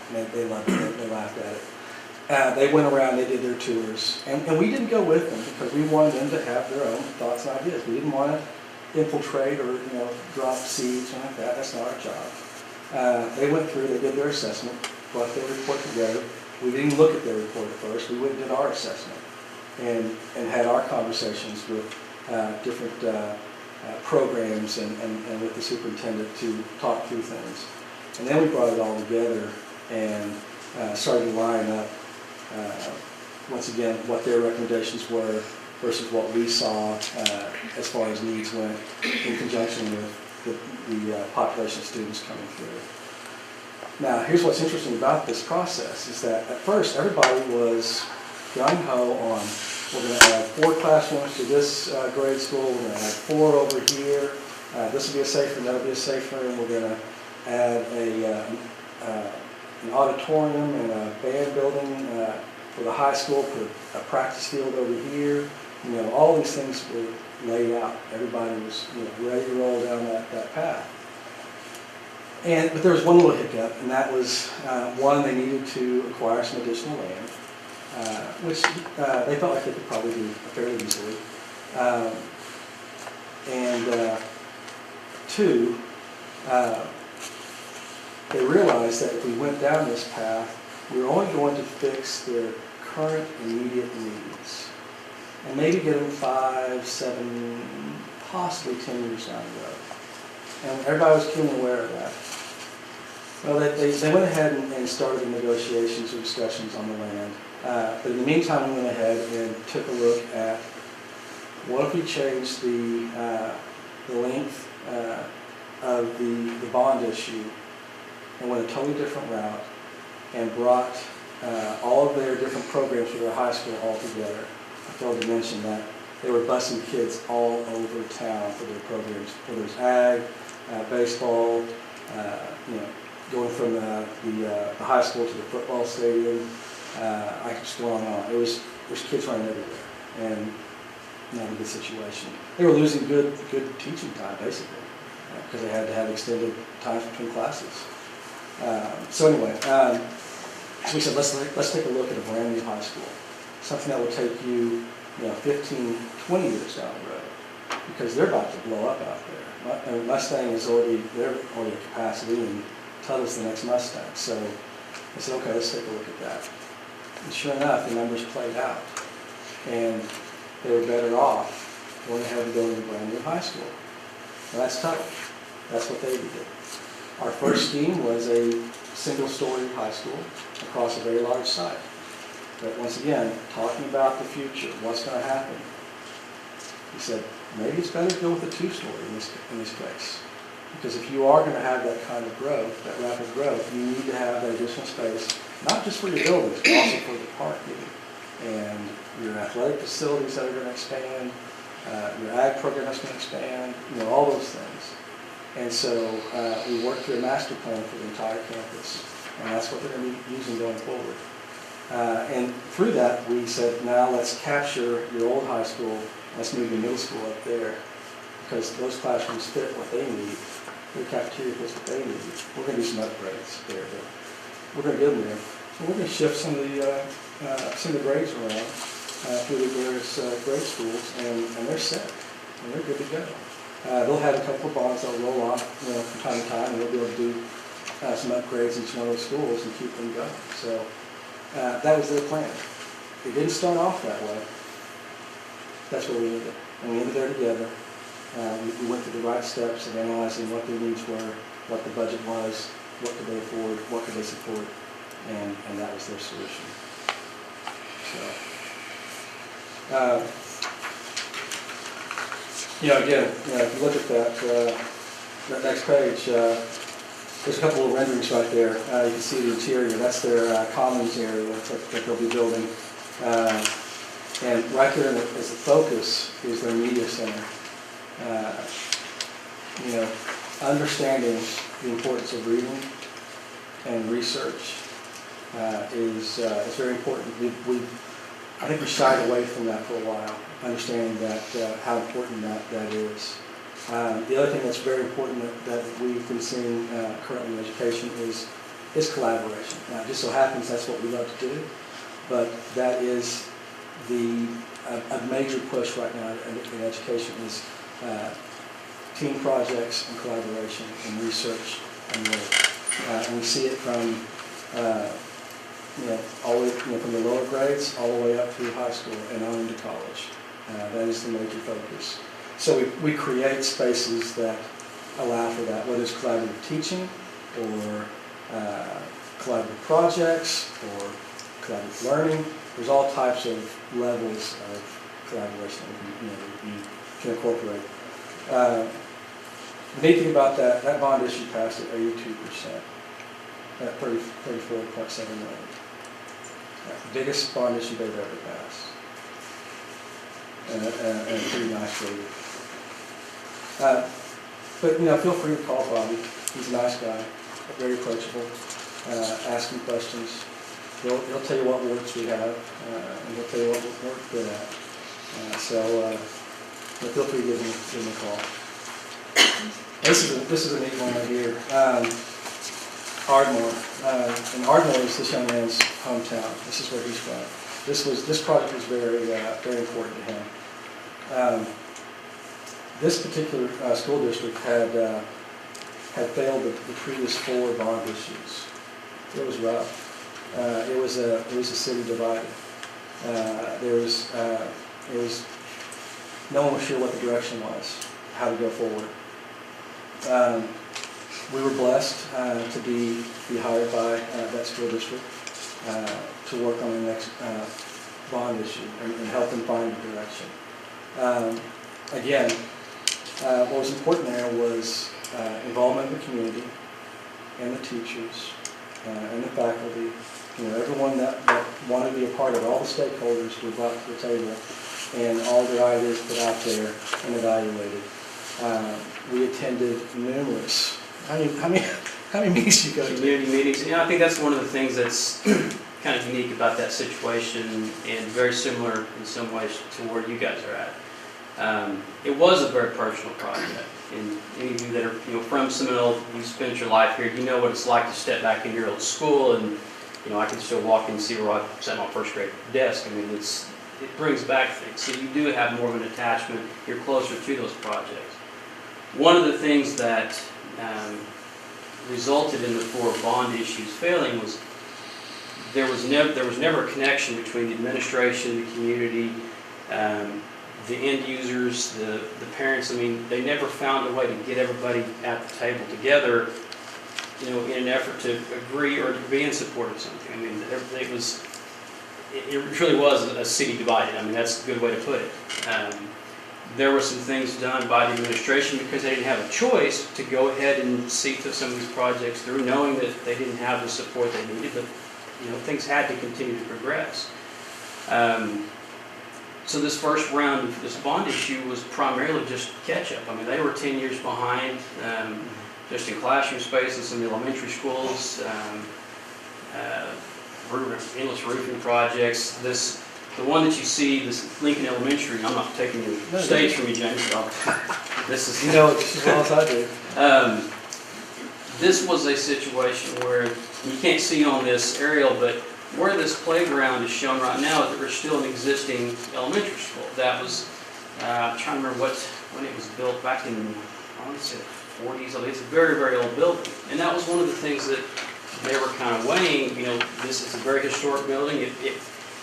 The neighborhood, I mean, there's a lot of attachment there. They saw it as being a historic aspect of that neighborhood. Wanted to hang on to it. So one of the things that was a big challenge was going and doing a full assessment and trying to make a decision. Do we try to salvage it? Can we put anything into it to make it efficient, to make it where they can accept the growth that they were fixing to occur? As you can see, it's landlocked. I mean, there's no way to expand beyond just this property. So the only way to accommodate that was to go up. That's why you see a 2-story building. I mean, it was trying to find a way to utilize just the space that was there, not interrupt the building that's still being used right now, which it'll be, May, I think, of next year, the plan to be demoed. But there's a lot of challenges there, and getting everybody together, incorporating all those ideas, of that community, of that neighborhood. I mean, there was that neighborhood where, no joke, there was a lady across the street that thought the building should look like her house. I mean, she wanted to these big columns and pillars in her house, and I want that in the front of this building so it matches. But you have to take all those things into consideration. You can't just tell someone, your idea is nothing. Because all that input together You know, it's just, one's just as important as the other. Yeah, it can make something magical. Yeah, I mean, you have to make everybody feel like they're a part of this, whether you do what they, you know, come up with or not. So, you know, he mentioned this being, this was a historic district, it was. The neighborhood was historic. Many houses on the historic registry. I think the building itself is on the historic registry, if I'm not mistaken. But the community came to the understanding that that building was not going to function the way they wanted to, that it was not going to be able to grow on that particular lot. There's no place for kids to play after that. So that's why they agreed to move to a two-story solution adjacent to their existing building. Understand they were going to tear down the old building when they were done. But the key here was that they wanted to incorporate key elements of the architecture of the old building. And so that's why you see the design as it is in front of you with that front entry. It was very much in the nature of the previous building. So you know, that was the happy medium. That was the way that we could embrace the past, or you know, hold on to the past but embrace the future as a group. So that was their solution though. That being said, again, this is Seminole, Oklahoma, and you have your own issues, and there are solutions that are going to be unique to you. And we would love the opportunity to be with you in exploring those options and opportunities and help you find a solution that can carry you guys into the future and meet your needs and goals and aspirations. Any questions? Well, the questions, like I said, we'll combine some questions, put together a list of questions, and we'll submit it to you guys and give you, I don't know, 10 days or so to respond, and then come back and compare answers. I appreciate that. It's wonderful to sit down with you and talk to you. I'd love to talk some more if you want to. You answered some of our questions. Right, you did. Good. I'm glad to hear that. Very glad to hear that. Well, I know you guys probably have a lot more on your plate. Thanks again for your time. Thank you. Yes, sometimes a thankless job, but thank you anyway. All right.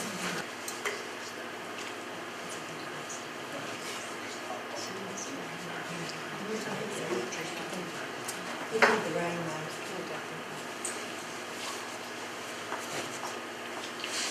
Are we ready? Sure.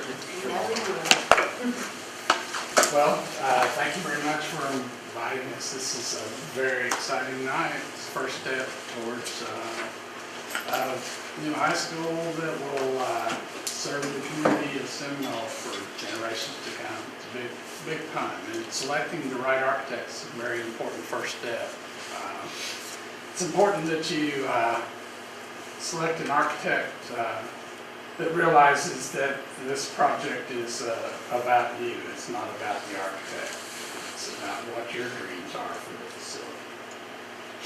And it's something that our firm was founded on over 26 years ago, was the idea of coming up with your design, what you want for your building.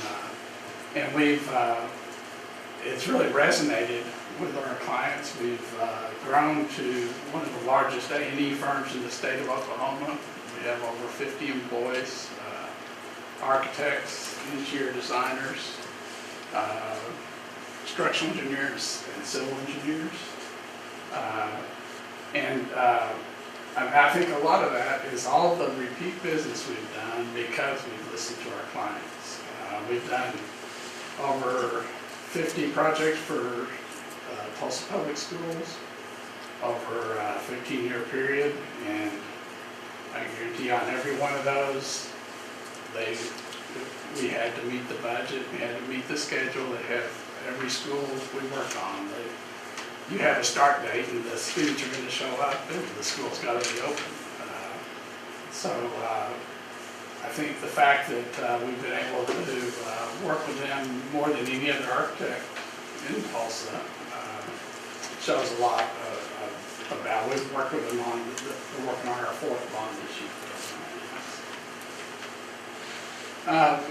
And another reason why we do so many schools is that we have a education leadership team. I'm a partner in the firm.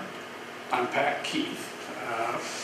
And I could work on whatever kind of projects I want to. But I chose education because I really love it. It's, you get to, when you go to a grand opening for a retail center or an office building, it's not the same as going to the ribbon cutting on a new school on something that's going to serve kids. And this makes me feel good, and it's a passion of mine. And that passion is something I share with the two other people in the leadership committee. Sarah Gould is a principal in our firm. Is principal over the education department. And then Liz Rohrbacher is the interior designer over it. And she couldn't be here tonight because she's in California at a K through 12 national seminar that's going on. We all three belong to CEFPI, which is an international association of school designers, and we're all very active. And so she got to go to San Diego, and we get to come to Seminole. So You got the better deal. that's right. We've completed well over 100 K through 12 projects over the years. It's been doing it a long time. All different kinds of projects. One thing you're going to notice about our buildings we're going to show you tonight is they all look different. And the reason is because they were all built to meet the dreams of the client. So rather than the design we come up with, we'll show you a series of options and work with you until we get to what you want.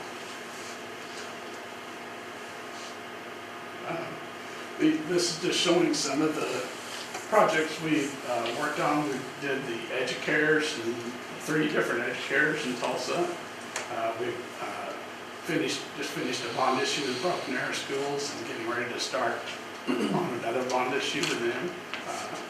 And we have relationships with a number of schools that we've worked with over a long period of time.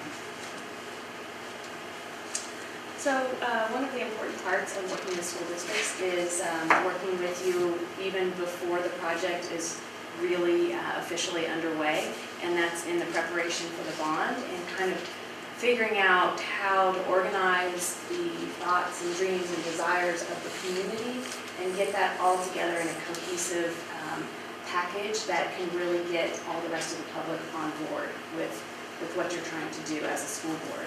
So we really enjoy part of that. That's part of what we do as architects, is bring everybody's ideas together and listen and start to try to integrate those ideas into one cohesive design. And so it's something we really enjoy. And during the bond, it's fun because you get to create the pretty pictures and create the it's almost like it's a marketing campaign, but you still get to really take some of those desires and needs, and it's like you're planting the seed, and to me it's a really exciting time. This is an example of one of the renderings that we've done. This is for Tulsa Public Schools bond, and which just recently passed, and we're starting now. This project's in design right now. So we took the time to get to a point that what we're showing the community is something that is going to be reflective of what actually happens. So it's taking the design to a certain level where you can really get to a feeling of comfort that you feel good about the direction that you're heading. This is one that we did for the most recent Broken Arrow Schools bond at their high school, and these are renderings that really, they look realistic, and I think they're easy to get people on board and excited about what's coming. It's another Broken Arrow one from an interior perspective, different building. But we really enjoyed the design process, but really my first time is the technical side. I actually started out in construction and worked in construction until I was 25. Heard so many nice things about architects, I thought I'd go and become one. So I really like the nuts and bolts and how the building goes together, working with the contractor and the owner during construction, and putting together a good tight set of construction documents. And so we really emphasize that as much as we do the design. We enjoy the whole process of architecture.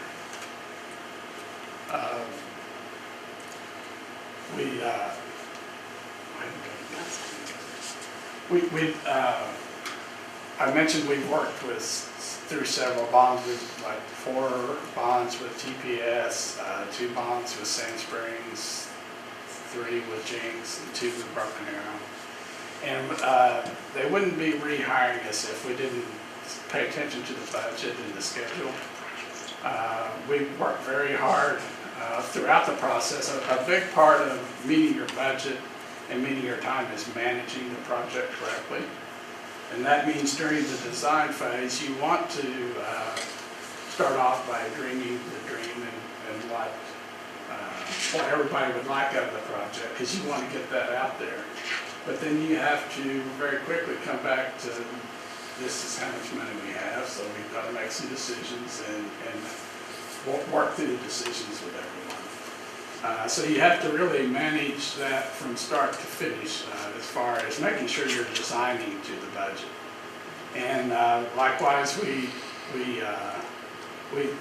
track the schedule all the way through. We'll do a critical path schedule at the beginning and update that and making sure we stay on track. And that is during the construction document phase, design phase, construction document phase, but it also carries through. One thing that most firms do is when you start into the construction phase, as architects we love designing buildings, and we spend a lot of time on the design part of it. And a lot of times, by the time you get to the construction phase, the fee dollars are gone. And so a lot of firms will have either a construction administrator that has not been involved in the project that will come out for the construction site visits.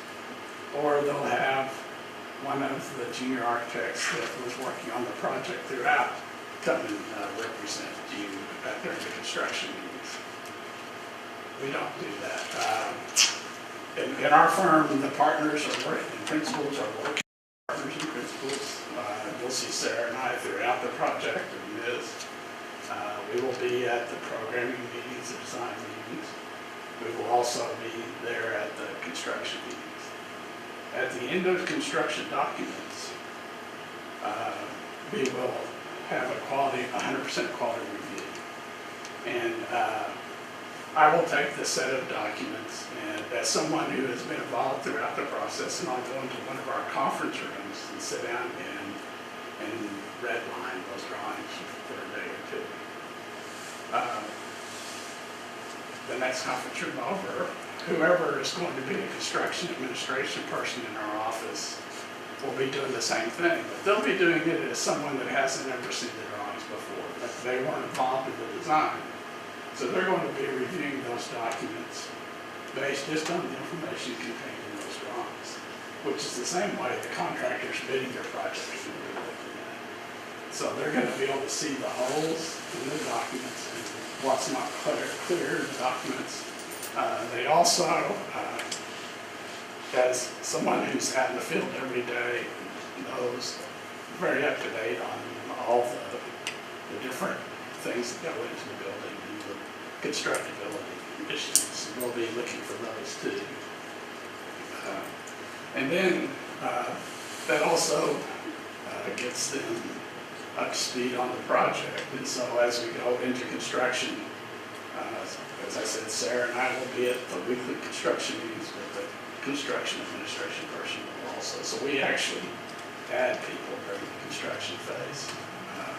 It's kind of as you review the submittals and shop drawings, drawings. It's kind of the last chance to catch something before it's built, and it's expensive to change or correct. So we spent a lot of time making sure that we had off those problems before we did the problems.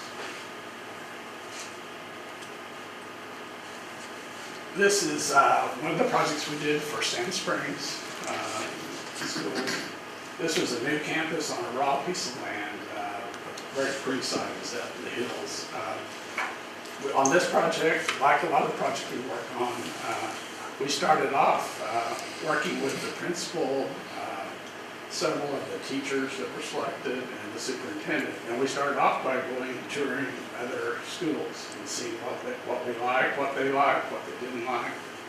And what that allows us to do is, during the design phase, we can talk about something we saw at one of those other schools as an example of something that worked or didn't work. And everybody has the same knowledge base and knows what you're talking about, so it really helps during the design.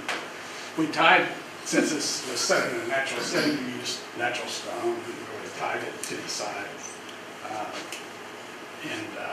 And then brought in some, this is wallpaper that's digital with natural scenes. And throughout the building, there are little places where there's opportunities for learning outside of the classroom, which is very important. And this is the cafeteria, and to the right there's a folding partition that separates cafeteria from the gymnasium, and there's also a stage. There's 4 or 5 times a year where they needed seating for a lot more people than could be held in the gym, but we didn't want to pay for all that additional space, so we put the cafeteria adjacent to it, and then we could open it up. This is another project we wanted to show you. It's Will Rogers High School in Tulsa. And this actually, the original building was built in 1939, Art Deco building, really beautiful, but it had been kind of forgotten and left behind over the years, and also really wasn't serving the needs of the district at all. They had lots of spaces that were designed for the way that they held class in the 30s and 40s, and just really wasn't relevant to what they were trying to do with education. And so we really worked with them, and one of the biggest projects was the cafeteria was on the ground floor of the building, which by the time you got to the back of the building, that was actually the second floor. And so all of the food and waste had to go up and down a dumbwaiter. And after all of those years, it was undersized, but it also just had never been practical and was just getting less and less practical as they were trying to streamline their processes. So what we did is the first phase, we built a new kitchen and cafeteria and actually expanded towards the back of the building. There was a courtyard, and built an addition onto the back side of the building to increase their seating, and a state-of-the-art kitchen on the ground floor with a loading dock and a nice big cafeteria. And we tried to really talk to the end user about the details and things. They wanted to capture that feel of the high school. And that's one thing that we know, that your guys' high school has a lot of character, and that when you look at building a new building, you can really incorporate a lot of details. There's a lot of ways to do things that can be reminiscent to other styles, and really kind of tie the culture of the community into your buildings. This we used, you can see in the back, there's water jet cut tile that we cut these patterns. That was originally done in terracotta panels. Well, the school can't afford terracotta panels anymore, but it's a way to really pick up on some of those elements in an inexpensive way. And then during the second phase, we went back and remodeled what had been a kitchen and cafeteria on the second floor and turned those into large lecture halls. And there's 2 large lecture halls, 2 large computer rooms, spaces that the school simply was lacking because it just didn't have the infrastructure. And so created spaces they could use for testing and these college preparatory classes that they were starting to teach. On the back side of the campus, they had never had a field house. Their gym was just kind of a gym without any seating. And so one of their desires was to have a field house. And again, they wanted some of those architectural styling and feel of the main building, but couldn't afford those kind of expensive terracotta and cast stone panels. So we actually, again, we looked at the style of the building, and this is brick. At the base, it's split face block. You know, the original building was limestone, but again, it's picking up on a lot of those details and a lot of the feel and character of the space for no more than a regular construction building. This is actually, it's a clad metal building, so it was a very inexpensive structure to build. And here's the interior. It seats about 1,500, and this was a few years ago, and it still serves their needs very well. This is another part of the project, the bond for Sand Springs.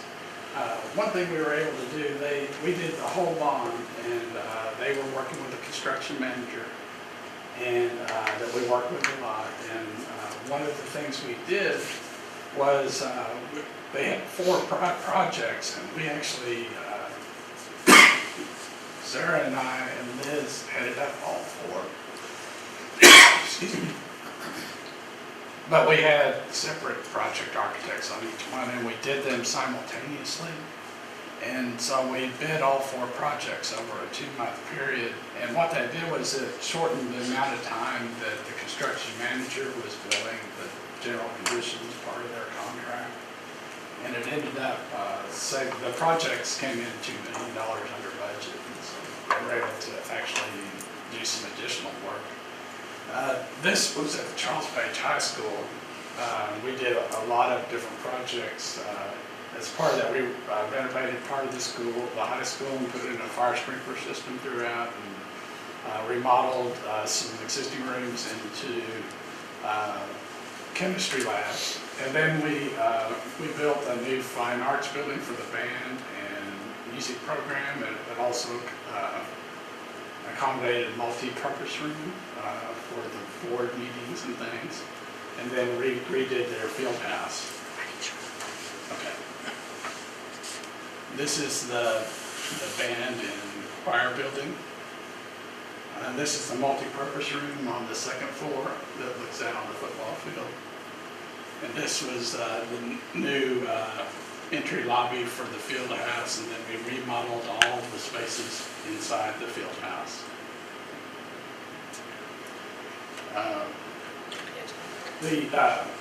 Like I said, all the projects came in well ahead of schedule and $2 million under budget. We just started construction on the building that's in their bond that they just passed last June. So we're doing an addition and a complete remodel to one of their other campuses. So that is what we have for you, and open it up to any questions you have. Thank you, Pat. Kind of what we've done is,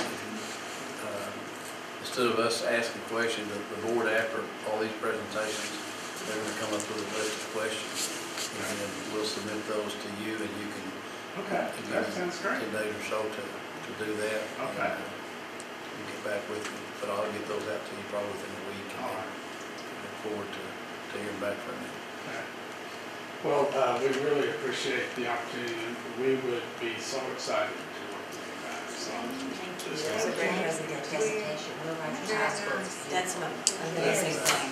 Yeah, that's, the head of their building program was an alumni, and that's why he had us working on that.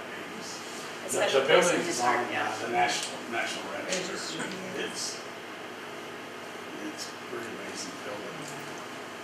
It was a lot of fun. That field house, like Sarah was saying, was a pre-engineered metal building, but we just picked up on some of the masonry detailing off the old building and the ribbons and things.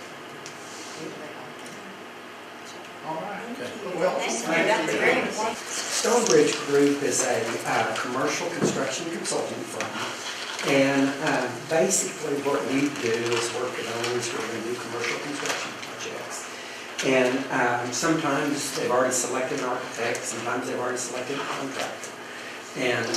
But often they haven't. And so what we do is we'll meet with the owner, get all their criteria, all their goals for the project together, and then we will identify architects who we feel like are matched to meet that criteria and have experience.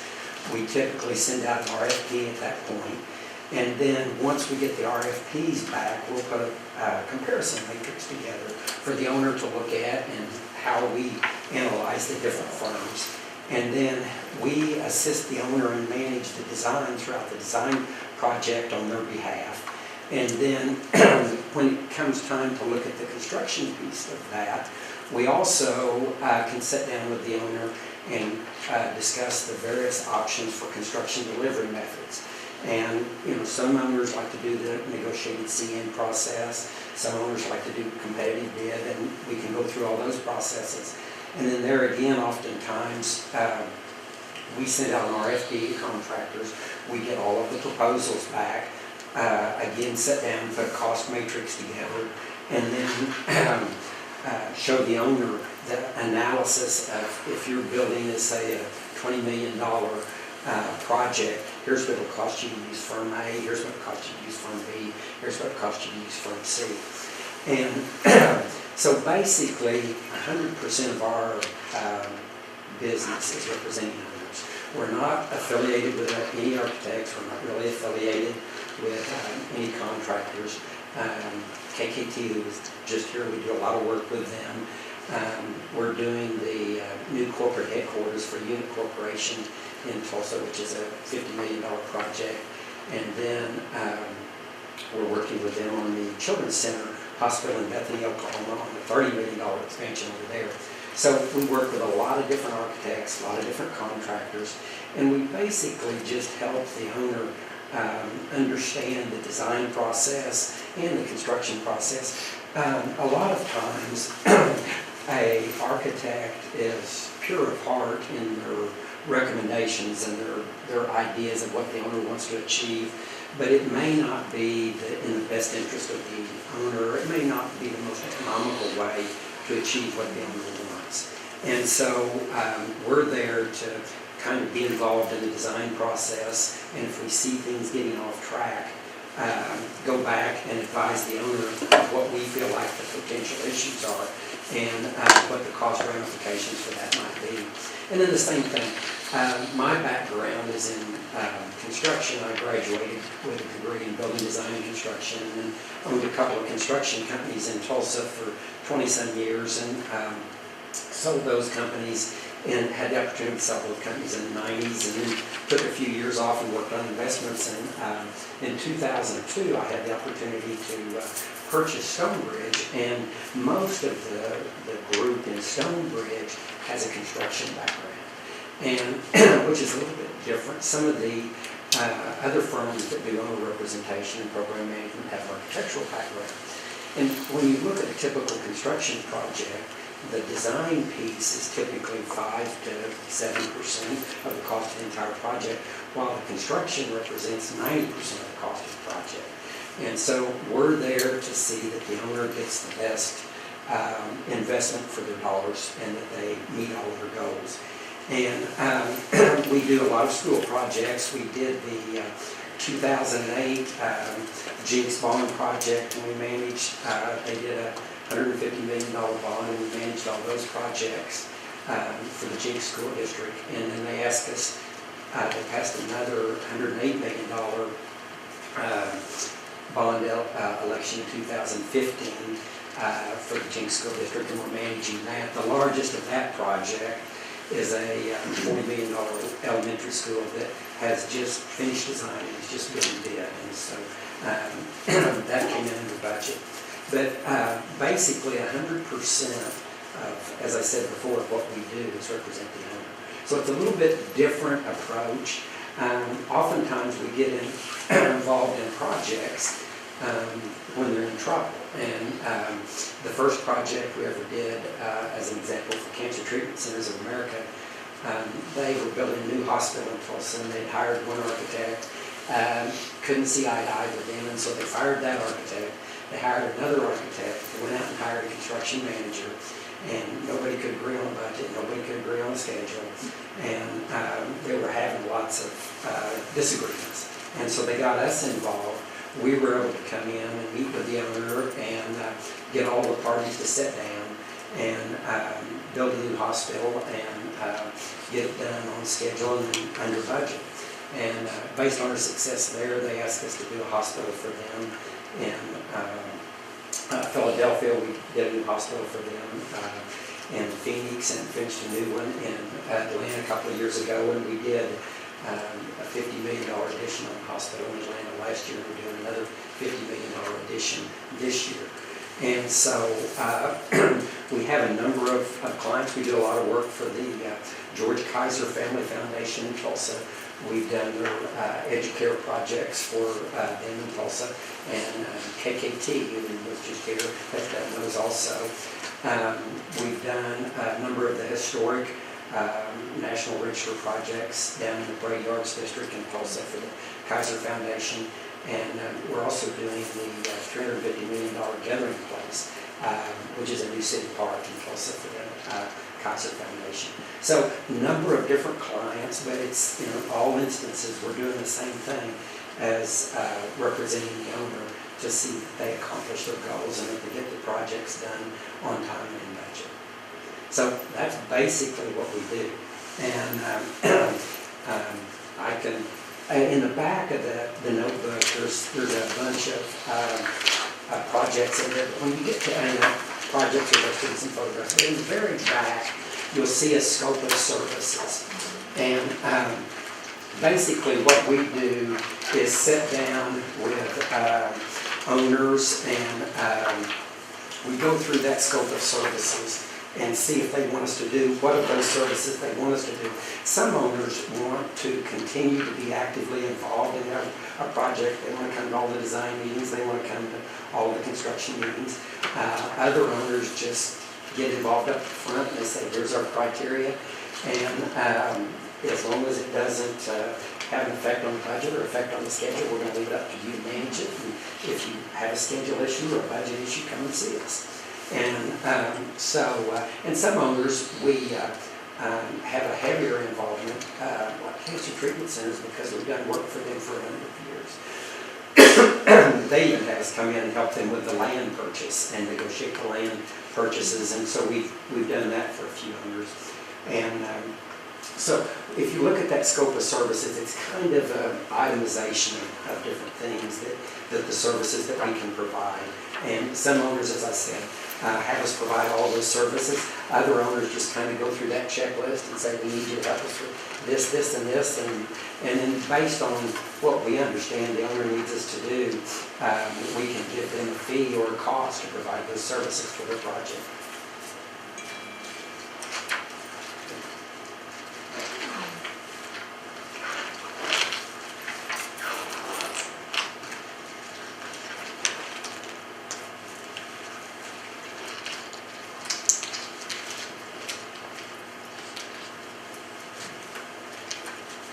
Any questions?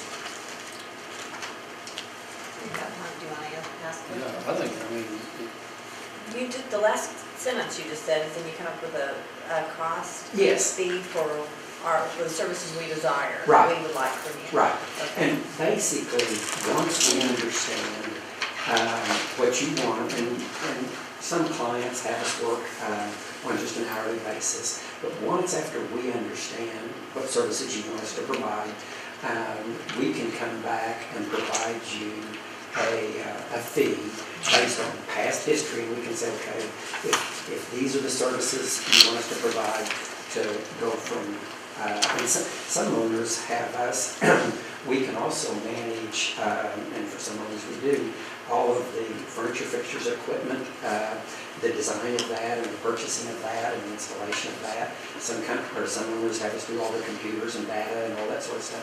So it varies from owner to owner. Some owners have a very good IT department. have their own furnishings department, and they're very comfortable with doing those things. But once after we understand what you want us to do, then we'll come back and give you a fee. And our fee typically ranges on there is an economy of scale. For us, it's about as easy to do a $10 million project as a $5 million project. So the bigger the project gets, the lower the fee gets. So to kind of give you an idea of range, on a real small project, like say $1 million project, our fee may be 3% to manage everything.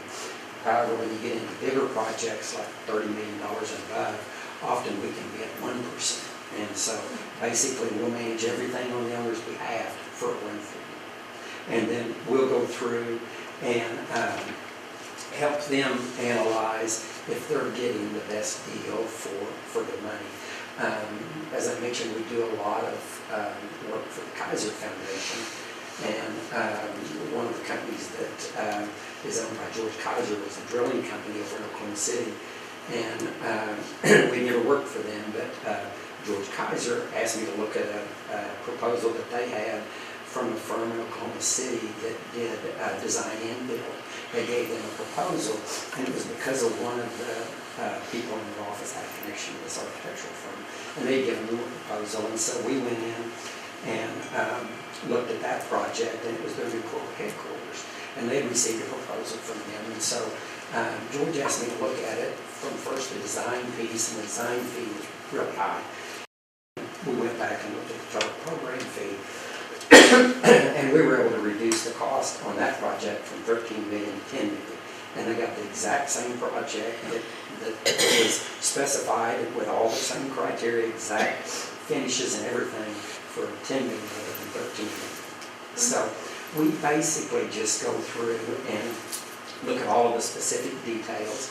And as I mentioned before, you know, a lot of times architects are pure of heart when they come up with a design, but a lot of times they have a sales rep or a marketing rep coming to them and giving them a presentation saying, here's my product, it's very reasonable, and we'd like to see you specify it on the project. and so they do, what they don't know until it comes out for bid, that it's not competitive and it's very expensive. So those are the kind of things that we're more up to speed on, and the things that we are more familiar with. And I think we know each of the architectural firms, and we have a good working relationship with architects, and also have a good working relationship with contractors. And so we can tell you what their strengths are for each of them, whether they're maybe higher maintenance for the owner to deal with from one firm to the other. And so, as I said before, 100% of our effort is to represent the owner. Question?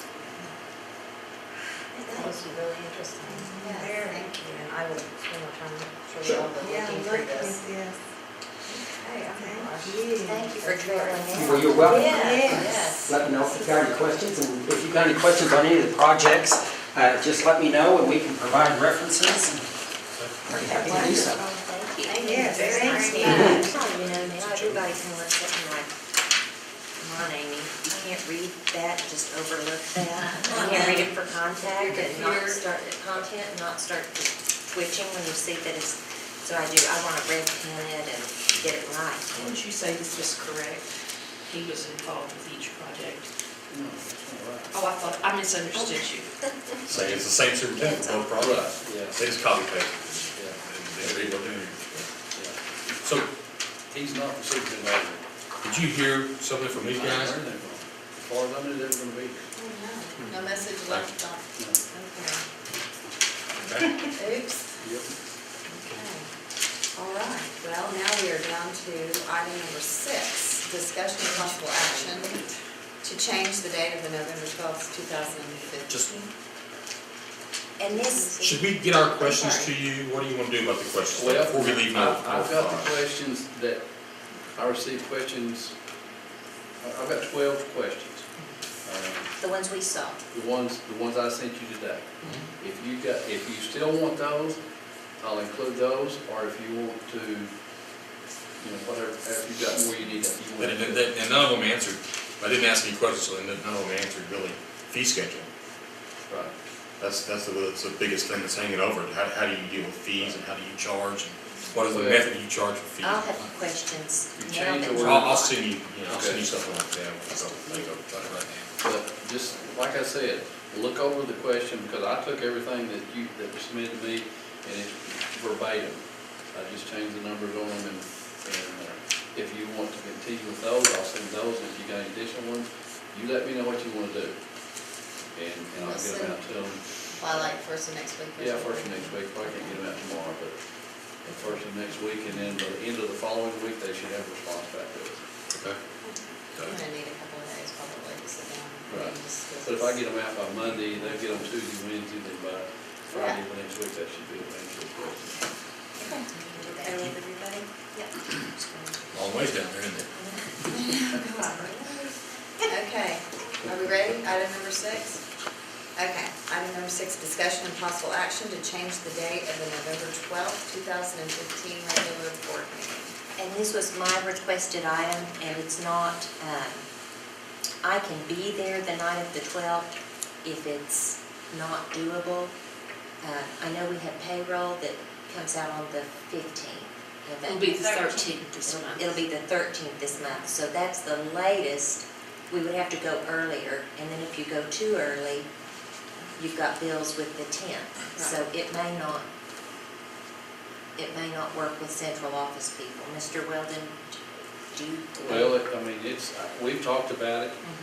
We can work it. I mean, if we have it earlier, then we just cut off, we cut off sooner than we normally would. But Kay seemed to indicate that it wasn't a problem with her, didn't she? It would be a problem for me only because I'll probably be gone some of the week before. Will that If- put, okay. somehow. Will that put you in, I'm not wanting to cause any grief or stress, if that would, Do you think, I mean, my only, because I'm kind of like, I'm trying to weigh this, because, this has come up in the past 9-10 years, oh, sure. And we've, each time, pretty much decided we don't change regular board meetings typically, just because it would set a precedent. How would we ever say no? Yeah. But we try to change, I don't know, Yeah, did we we ever have- change one yeah, or two maybe? We have, but we've tried to be sensitive.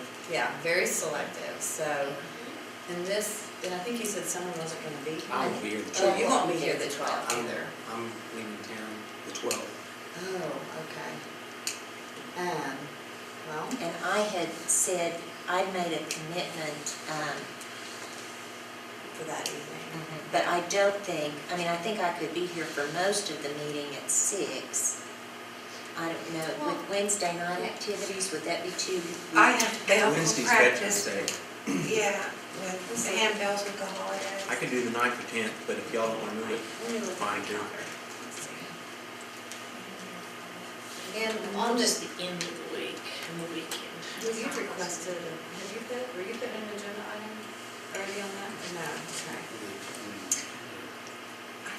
We may not have much on it. That was my next question, Yeah. is what really do we need to cover, and if it's, how important is it for people to change? But the ones came last time, we were done. And either way, I'm 50/50, Maybe I just have to go to that afternoon part, and then that finishes up pretty early, so I just wasn't sure. It'd be nice to be able to, This is when we're in. I was present last time you came. Yeah. Finish for so. well, Then we I did. probably need to leave on the 4th and we 5th. can Normally I could do it on the weekend, but I'll still be there, because he has the lumbar thing, and I'll still be there. Okay. I'll be back Sunday. Or usually I just come in on the weekend and do whatever I need to do, but he's going to change it. No, don't We'll just Well, get it done. I'm leaving the 12th, Let me- be back the 15th. So it'd be. Of course, we don't, hopefully, No, don't have. we made I was gonna say, when church is on Wednesday night, you got that, It's bell practice. what time does it start? It starts at 7.